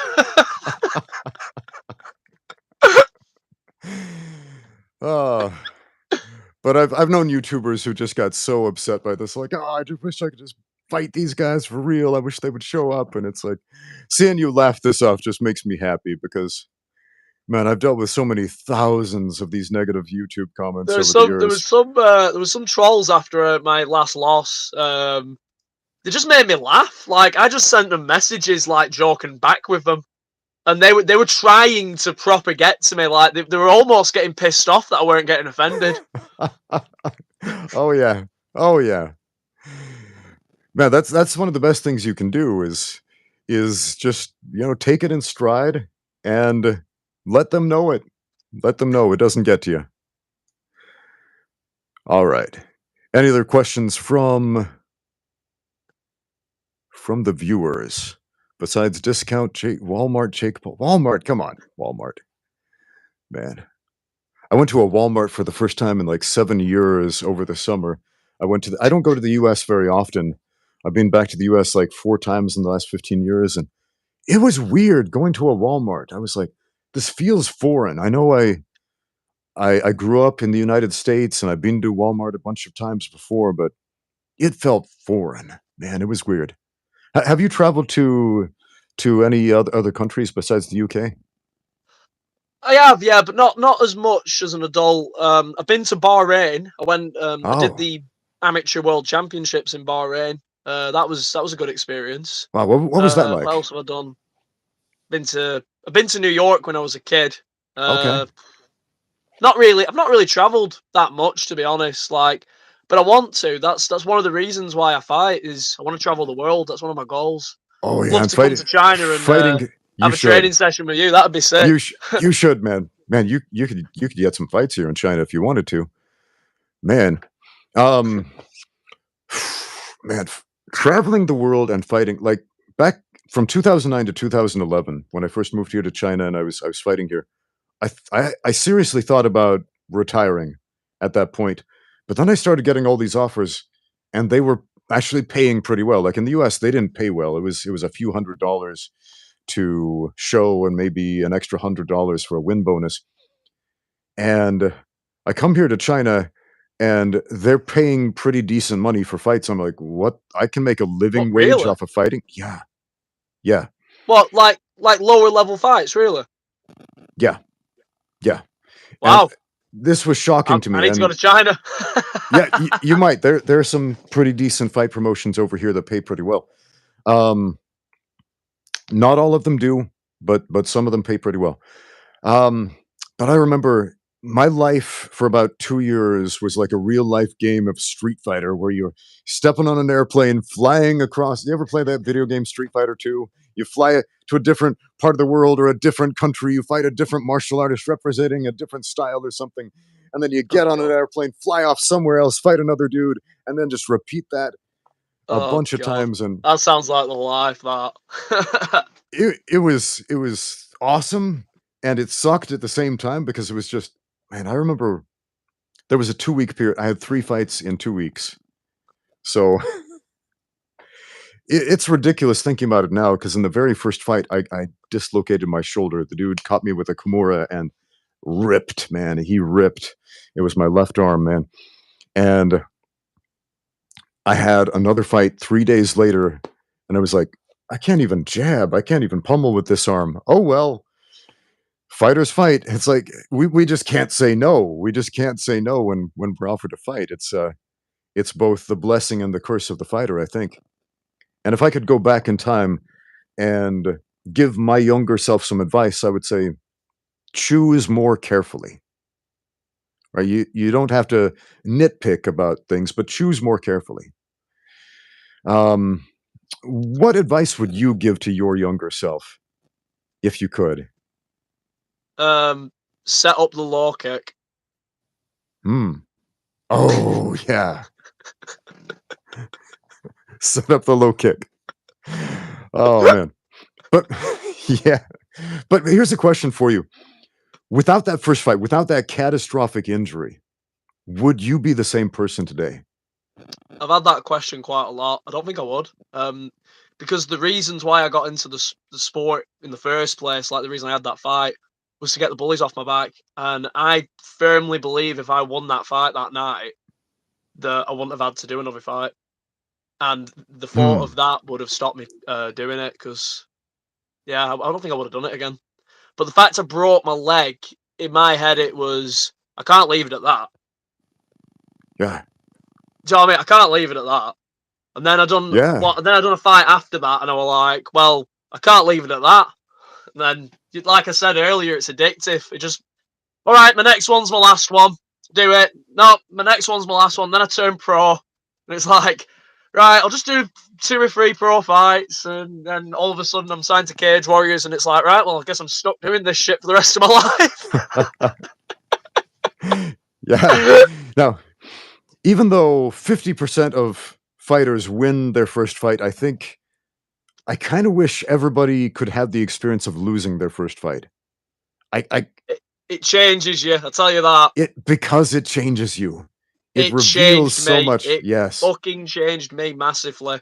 I was such a cocky little shit before. Like, I was, before I ever had that fight, I was so much more confident about fighting. Like, seriously, let Mm. that sink in. Before I Yes. got in the cage and broke my leg, right, even to this day, right, I was a lot more confident in myself before, which Yeah. is crazy. But Which it's is incredibly crazy. common. It teaches you humility.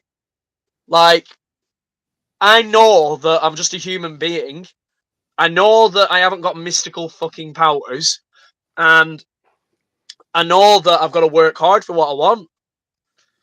Whereas when I was a kid, I didn't so much. But when I broke my leg, it was like a reality check. Yeah. How's the leg doing today? All these years Oh, later. it's fine. It's absolutely fine. Yeah. Like, 10 years later, it's fine. No issues. Just checking it's Awesome. still there. Awesome. Yeah, it's funny when you have a catastrophic injury, when you break a bone or something. Like, I've had skull fractures, and I think about them every day because there's a dent in my face. Oh no, no, Most no. people, I do think about it. I do think about it quite a lot. yeah, There are some issues it gives me when I'm doing like S&C, like I'm doing strength and conditioning.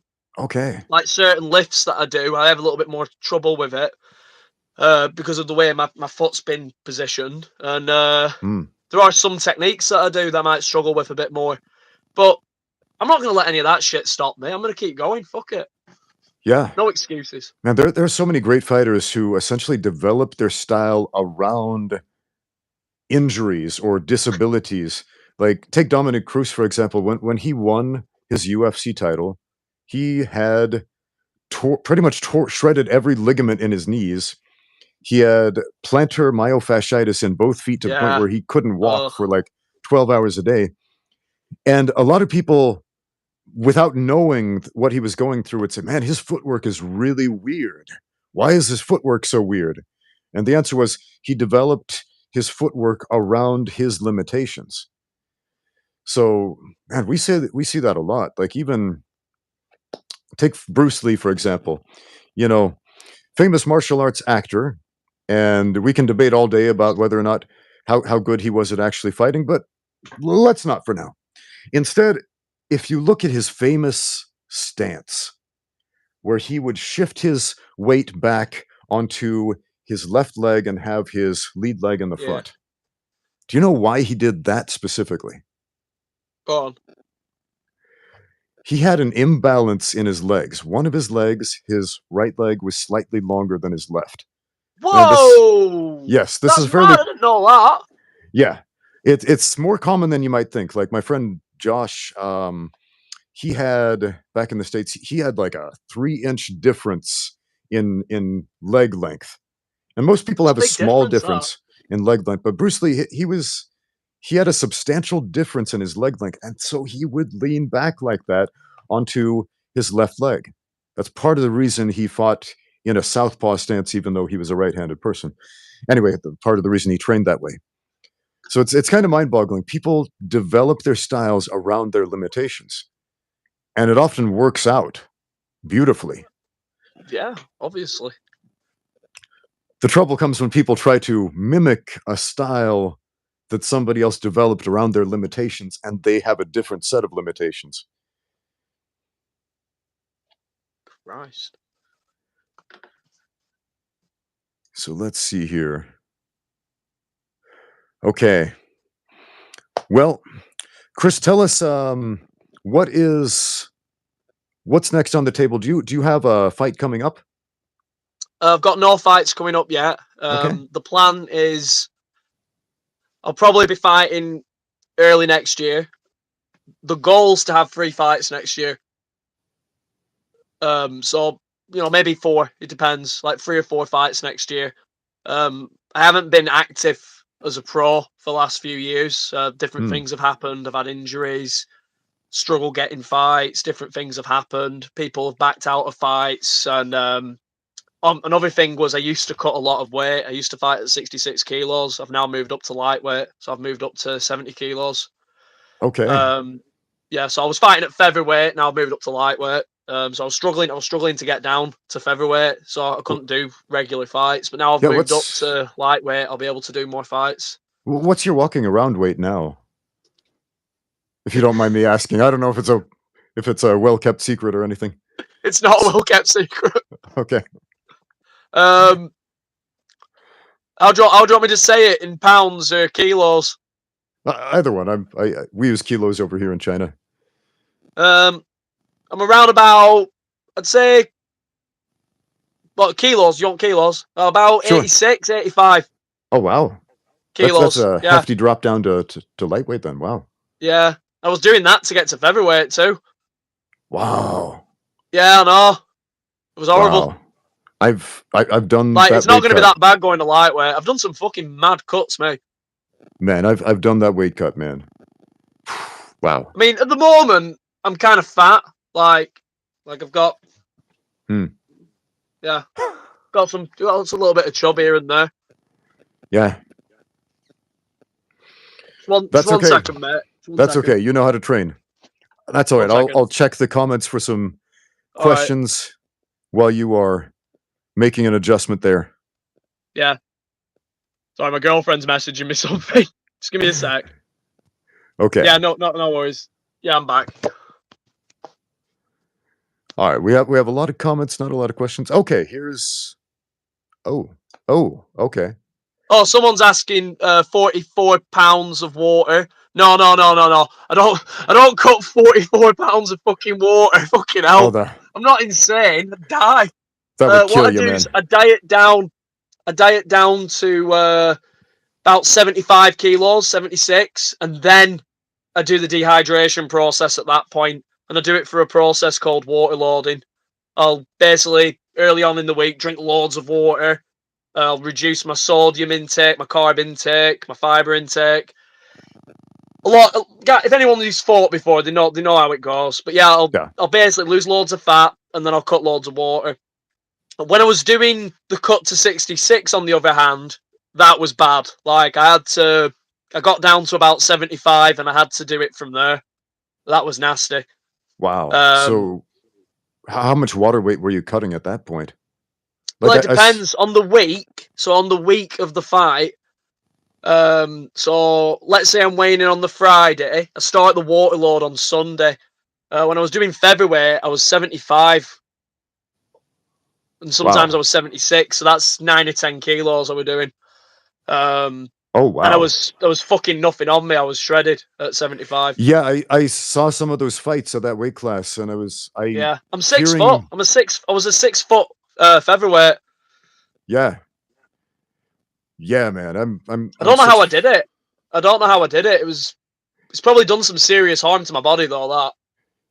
Yeah, imagine. I'm 6'1". I did 1 MMA fight and 1 kickboxing match as a featherweight at 145 pounds, and that was absolute torture. I felt like a piece of me died, and I almost actually died for real during the weight cut. So, man, I saw some of those fights, and yeah, you were shredded, dude. And so, yeah, I never even thought that you would have cut that much weight. No, I've cut a lot. It stops me fighting regular fights. Like I got some opportunities to do short notice fights. Like I got an opportunity. I think it was last year. I got an opportunity to do a fight in 2 weeks, and it was for a title, and I couldn't do it. I just couldn't. I was too fucking heavy. Yeah. I had an injury as well, but the main reason why I didn't do it was because I couldn't make the weight. Yeah, I know, right? It's funny what fighters will fight through. They've got an injury. It's fine. We'll do the fight. Can't move my shoulder. It's fine. I'll do the fight. Got a broken leg. Fine. I'll do the fight. Too much weight cut though, like can't do it. I've heard some stories of guys like cutting weight. Like you could die. Like if you fuck up a weight cut, you could die, especially doing massive ones. So I'm not doing that. I know a guy who did. It's one of those things I hate about MMA. I wish it would end. I'm a big advocate of day of weigh-ins. I'd like your Yeah, opinion on but this. the problem with that is Yeah. same day weigh-ins. So when I did the World Championships as an amateur, they did same day weigh-ins because you had to weigh in every single Okay. day. Oh. So I did that at my natural weight. Like I dieted down to the weight class I was fighting at, and I was thinking, yeah, there's not going to be any problems. No one's going to be cutting weight. No one's going to have a size advantage on me. Oh, was I fucking wrong? People Yeah. still cut weight. They'll always find a way to do it. Hmm. I remember going there, seeing a massive queue to the sauna. I was just like, what the Oh. fuck? And Wow. some Russian guy that day, like, I'm not joking when I say this, cut 10 kilos. Oh, man. How did he do in 10 the fight? kilos. I don't know Wow. if he actually fought, like, but I got told it was Makayev. It was Mohammed Makayev that told me about it. He told me that this Russian lad came and he had to do a 10 kilo cut. And he made it, but I don't know if he actually fought, and I don't know if he won. But it So, was yeah, insane. Some of the things, and like he seeing wouldn't the be able to guys that were rehydrate fighting, at like all, my man. opponent that I had that day, he definitely did a cut, like 100% did a cut. He was big. Like I remember just grabbing a hold of him, and he just felt like solid. I couldn't move him. Like Man. felt like a welterweight. It was crazy. Man, that would just fry your nervous system, though. I 10 know, but that kilos was the in the thing. sauna. He won the fight against me because obviously he oversized me and everything. But then Yeah, his next fight, he slowed down because you can't keep it up in a tournament setting. that's right. So you got to play your cards right with it. Like, the only way, personally, I think they can get rid of weight cutting is if they weigh them at the checkpoint before they get in the cage. You know, where they give them the Vaseline and everything. That's literally the only way I think they could do it. But the problem is, you do that, fights get cancelled like at the last second. Yeah, that would be So a problem. seriously, like, I just think guys need to man up and just go up a weight class. Like, because that's what I've had to do. I've done that, and it's not as bad. Yeah, it's But I'm really, I still think, cutting a lot. Fucking hell, I'm still having to cut a lot of weight. yeah. I've said this before, like one of the most performance enhancing things fighters can do is not cut weight. But at the same time, a weight disadvantage is such a disparity that you have to find that perfect balance, that Yeah, perfect it's a ratio. tricky one. It's a real tricky one. Um, but from what I've seen, like I moved up a weight class. I've started performing better, and in my fight that I've done, like I thought I wasn't going to be as strong, you know, because I was going against a bigger guy. Fucking hell, I felt 10 times stronger. Like Yeah. I picked him up straight away and slammed him like he was nothing, and I was just thinking, wow, fucking hell. I never could do that at featherweight because when I was at featherweight, I was drained. There was nothing left in me. Yeah. Um, And I've seen other guys go up a weight class and they're performing a lot better. Some guys have no KO power whatsoever when they're cutting all that weight, and then they go up a weight class and boom, they're knocking people out left, right, and centre. Yeah, it's because they've got electrolytes in their system. It's not just the water, it's the salt because that's what allows our nervous system to work. Yeah, It's what I'm at conducts the electricity from, the cramps. brain through I the used to nerves get to yeah. bad cramps in my hands. Like Mhm. my hands used to cramp up, my legs used to cramp up. I remember one fight I did, I was almost going to pull out of the fight.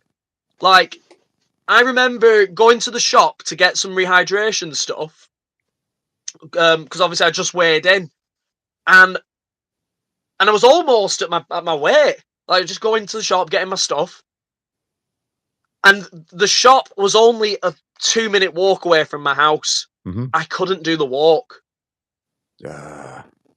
and this was the evening. This was the evening before I fought, so it was the yesterday evening. I couldn't walk to the house. I had to call my dad to pick me up because I Yeah. couldn't fucking walk. I was that fucked. And then the next day when I woke up, so on fight day, I was ill. Like I was Mhm. throwing up. I was going to the toilet constantly. Oh.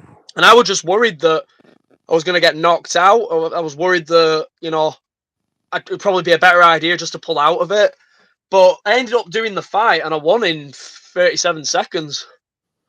Yeah, Which congratulations. I'm glad it only lasted that long. Yeah, who knows what would have happened if it went the distance, man. Oh, yeah, I Yeah, that remember. sucked. That fight sucked. That was a hard cut. Yeah, that brought back some memories of, man. I had a fight for martial combat. It was a terrible fight.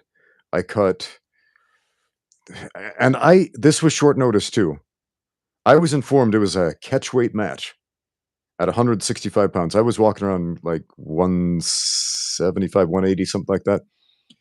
Um, I fly out to Singapore. This is before they rebranded as One FC, and I get to the event, and then they tell me less than 24 hours before the weigh-in. No, this isn't catch weight at 165. This is featherweight 145. You have to make weight, or you don't have a flight home. I was Oh like, god. "What? You're not even gonna pay my way home?" Like, Wow. not unless you step in the cage, not unless you fulfill the contract and show and make weight. I was like, dang, what am I going to do? That So, sucks. yeah, so I go upstairs to the hotel sauna, which is broken. It doesn't work. I'm like, how am I going to cut like 30 pounds of weight in less than 24 hours without a sauna? Like, So you this had to doesn't lose work, man. 30 pounds in Yeah. 24 hours. So I went to the hotel gym. I put What on the every fuck? article of clothing I brought with me, which was like a sweatsuit and some other clothes. It was like a few layers, and I get on a stationary bike because that's all they had, and I just pedal and I pedal for hours, for hours. I completely drain myself. The next morning, they finally fixed the sauna, and I still have like 10 pounds to go. I'm dead at this point. I'm like, I have no energy. I'm cramping up. I have spent myself on this, spending all night on a bike. I get in the sauna. I faint. I don't know how long I'm out for, but this dude drags me out of the sauna, probably saved my life. And I was like, what? How much more weight do I have? I try to stand up to get on the scale. I can't. I got to take a few minutes. I can finally stand up, supporting myself on the wall, get on the scale. Jesus I'm Christ. like, only 5 more pounds. Oh man. Only. Yeah. Somehow I made it. I make weight. I go in there. I'm Could have died fighting. that day, man. I could have died. You I'm 100% could have died that day. I 100% could have died. I I Fuck. I honestly felt like my soul left my body in the sauna and then came back when they dragged me out. Um anyway, so the next day I have a fight with a Brazilian jiu-jitsu third degree black belt world champion in jiu-jitsu in Brazil, and I can barely stand up. I can barely stand. I remember thinking like this dude's holding pads for me in the warm-up area and I'm like I can Oh barely god. lift my hands, let alone throw a punch. I get in there for the fight. I'm like, I have to do something. I can barely stand. I can barely. I have to do. And I threw like the dumbest looking haymaker ever. He looks at me with almost like a look of pity in his eyes, like, really? Oh well. Ducks under, gets a double leg, and locks up a Kimura. And I was like, I'm never doing this weight cut again. 2 weeks later, I do that weight cut again for a kickboxing match, man. No, you didn't. I did. I How? did. 2 weeks Ah, after that, so you done 30 two pound cut, and then weeks 2 weeks you done another after 30 pound that. cut. Yeah. Yeah.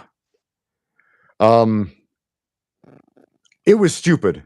It probably took years off my life, to be honest. I did not feel normal for about a year and a half after that.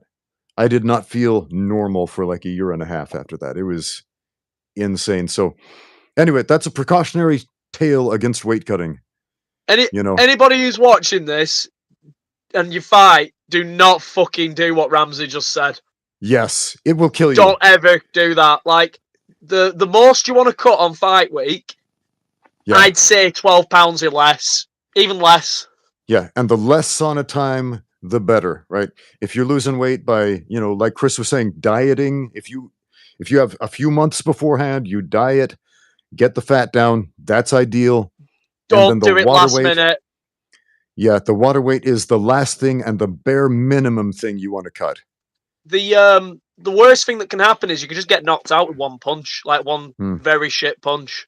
Like you just get hit once, you get knocked Yeah. out because of no fluid in your brain to cushion Yes. it. You'd be fucked. Exactly. So yeah, guys, don't. Weight cutting's not good. Like, well, it's obviously it's got its place, but extreme weight cutting's bad, Yeah. man. Don't do it. It was one of the dumbest decisions I ever made in my life, but at the same time, there was all of this pressure from the promoters, from the dude who was managing me at the time, like, you have to do this, you have to do this. You won't have a flight home. And at the time, it felt so important. Like, I have to do it, I have to do it, I have to. And if I could just think logically for a minute, pull myself out of that feedback loop and just speak reasonably to myself, like, no, you actually don't have to do this. All right. So you know how you asked me earlier if there's anything I could change when I was younger. Yeah. I would have Yeah. moved up a weight class. Oh, Would have moved interesting. up a weight class sooner. When I was an amateur, Yeah. because I was doing cuts like that as an amateur. Not like what you done, but Yeah. you know, bad ones. Like not as bad as that though. But I was doing similar kind of cuts. Wow. 30 Wow. pounds in 24 hours though. I've never had to do Yeah. that, and Right. wouldn't That's fucking dream of doing that. Ugh. don't. If you're listening, don't even dream of doing that, man. It's the stuff of nightmares. Like the worst one I've had to do was I was in 5 days. I had to lose. What's 11 kilos in pounds? Ooh, 11 About kilos. 25 in it, or is it more? It's about that. It's about that. Let me Yeah, so whip out my 25 pounds calculator. or something. Like I had to About lose. 25. Yeah. Yeah, in 5 days, 11 kilos. So I went from 170 to 24.2. 145 in 5 days, Oh, and that were bad. That were yeah. very bad. And I that's won the with fight, but I almost got knocked out. yeah. He hit me with a right hand, and I was wobbling all over the place. And then luckily I shot a takedown because as I was wobbling, I didn't realise that I was that badly hurt until I watched the fight back. My legs were Yeah. fucking wobbling like I was doing a chicken dance, but I didn't realise I was doing a chicken dance when I was in there. I got hit that fucking hard. Yeah. And Have the you heard guy's the coming at me, and I expression? just out of instinct shot a takedown. I got him down, passed his guard, got to full mount, and then I armbarred him. I broke his arm. Yeah. Yeah, luckily. And then I watched the fight back, and I was like, fuck, I almost got knocked out. Have you heard the expression knocked out standing? Do they say Yeah, that in the I UK? think that was me. Yeah, I think that might have been me that night. Yeah, this is something that happens more often than people realize. Knocked out standing, you get hit so hard, you're no longer consciously aware of what's happening, but you're still moving. Yeah, And you you're can just still moving be off on your feet. instinct. Yeah, I swear I've had that in sparring. I swear that's happened to me in sparring in the past. Yeah, Not a nice feeling. it's not good It's for like you, you but don't it know what's happens. going on, and some guy's trying to take your head off. And you just act on instinct, yeah. And if your instincts are good, you can make it work. And if they're not, Yeah, yeah. shooting a double leg. Yeah. Yeah, just like we were talking before, instinctively when people get hurt, diving for the legs starts seeming like a really good idea. Last thing you want to do when you get hurt, start swinging back at them. Yeah. That's the Oh man. last thing. That was an old instinct that I used to have. If I got hurt with a big shot, it was like, right, I got to give them an hard shot now, and that's when you'd get knocked out. Yeah, wild punches against somebody who even has a basic rudimentary understanding of counterpunching. Not a good idea. No, don't do that. Yeah. Let's see here. Oh, we got a question from Videos for Stuff who says, probably mostly. Oh, wait. That's his screen name. It's very long. What do you do in the period between weigh-ins and fight if you cut a lot of weight for it? Basically, how do you rehydrate? How do you get ready for the fight after the massive weight cut? Okay, so I'll say what you don't do first, because my very first weight cut that I did when I was a kid, so I was sorry, 17. It was coincidentally the fight where I fought Ben Royal, actually. Hmm. So that was the first time I cut to 145. What I did was completely wrong for that fight. What I did was straight away just eat loads of food, like, Right. and it wasn't even good food. That day I had pizza. I went to Subway, got loads of like bad sandwiches, had ice cream, you name it, I ate it. Okay, and the day of the fight, I had the shits. Yeah. I had the shits, and when I went into that cage, all I was thinking was, it doesn't matter if I win or lose, as long as I don't shit myself. I win if I don't shit myself. That's basically what I put in my head going into that fight. That's what my friend Matt says. My stomach was fucked, and I had Yeah. headaches because I didn't drink any water for that fight when I was rehydrating. Because my Oh. coach at the time didn't have a lot of knowledge about it, because guys weren't doing big cuts like that. Yeah, you just didn't know. Back then. He just said, Chris, you just gotta eat and keep eating.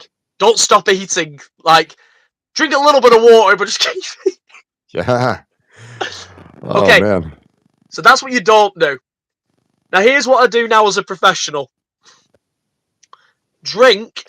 The first thing you do getting off the scale, okay, is you get your fluids and your sodium in straight away. So all I have is electrolytes. So I get a drink, so about a litre, 700 millilitres of water, and I mix it with some electrolyte formula, some carbohydrates, some creatine, BCAAs, just basically loads of good stuff, okay?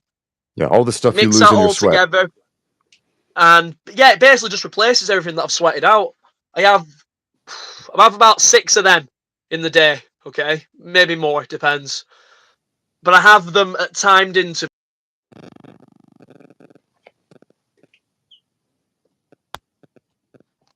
Oh, we cut out there for a second. You're back. You're back. All right. Welcome back. Can't have anything that's high in fats. You've got to have. Basically, it's the opposite of what you do going into the week. So going into the week, obviously, you're cutting out your carbohydrates. You're cutting out all your sodiums, your fibers. You basically increase all of it, but you don't want to overeat. Now that's a mistake I've made. Also, you don't overeat, because if you overeat, you will be bloated and you'll be fucked the next day. Yeah, and it's also, a lot of people don't know this, but it takes about 20% of the body's total energy just to digest food. Correct. And so if you have a heavy load of food in your stomach, yeah, you're going to be 20% more tired than you already are in this some of my exhausted old fights state. that I did, like you're saying, some of the old fights that I did where I did things thinking I'm doing it right, but I overate. What happened was I get to fight day and I basically sleep until my fight, and I was just thinking, oh, that's the nerves. That's my way of my body dealing with nerves. But no, it was because I was a fat shit the day before and my body was in a fucking food coma. Oh, yeah. So foods that are easily digestible, that's what you want to focus on, man. And fluids. Can't stress that enough. Yeah. Let's maybe take one more question from the viewers, and then might be a good time to wrap this up. Let's see here. Who has a question for Chris? Let's see here.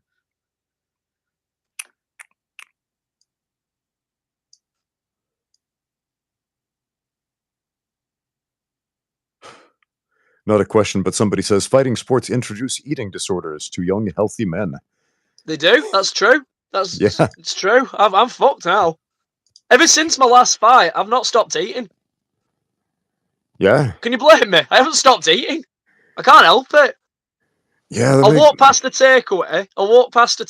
And I'll have to go in there and eat whatever the hell they've got, and then I'll have food at home, and then it's fucked up. Yeah, it's fucked up. No doubt. I'm gonna be no fat when I'm older and I'm done fighting. I'm gonna be fat. This happens to a lot of fighters. It happens Ricky Hatton. A lot. Yeah, happens to Ricky Hatton. Happens to man, almost every Muay Thai fighter that I know, like almost every former Lumpini Boxing Stadium champion or Rajadamnern Stadium champion that I know, they're all fat. And part of it is they're not training the way they were before, but again, they're eating a lot more because their relationship with food, like, I always have to be the same weight, always have to be the same weight. I'm retired. I don't have to be that weight anymore. I can eat whatever I want. And moderation goes out the window. It's interesting. I need to. So at the minute, because I'm not fighting, I'm going on holiday next week to Tenerife with my girlfriend. So I'm going to be eating quite a bit there. and then obviously Christmas and New Year, I've just decided, like, yeah, fuck, I'm not gonna think about dieting right now. Like, there's no point. But as soon as New Year's done, I'm gonna have to count my calories to get back in shape. I'm gonna have to, Yeah. because I can't stop. There's something wrong with Yeah. me. But at the same Like, time, you know how to do it. You're a professional. You've done this. You know the yeah, regiment. You understand discipline. You're a disciplined individual. So yeah. you say I'm a disciplined individual, but I walk past the takeaway. I'm going in that takeaway. My girlfriend, right? Yeah. You know, God bless her. My girlfriend is the voice of reason. I'll go to a shop and I'll be like, right, I'll grab loads of items that I want to eat. And she'll be like, Chris, do you really need that? Be like, I don't need it. I fucking want it. Yeah. And I can have it now. That's the thing Yeah. that people don't understand. I can have this now. I can't have this later. One thing that's great about China, that's very different than America and also Australia. Like if you go to a grocery store in a lot of places in the West, and you go down the snack section, maybe you want to eat a cookie. You have to buy a giant box of cookies with like 5,000 calories of cookies in them. In China, they sell individually wrapped cookies. You can just get one. If you want a little snack, just one. You can go get one. That's Really? it. Yeah, it's What, great. really? Just Yeah, one cookie? really. Just one. Just one Am I right in individually wrapped. saying, am I right in saying that China's got a very low obesity rate? Yeah. Yeah, It's one of the lowest in the world, isn't it? it's up there.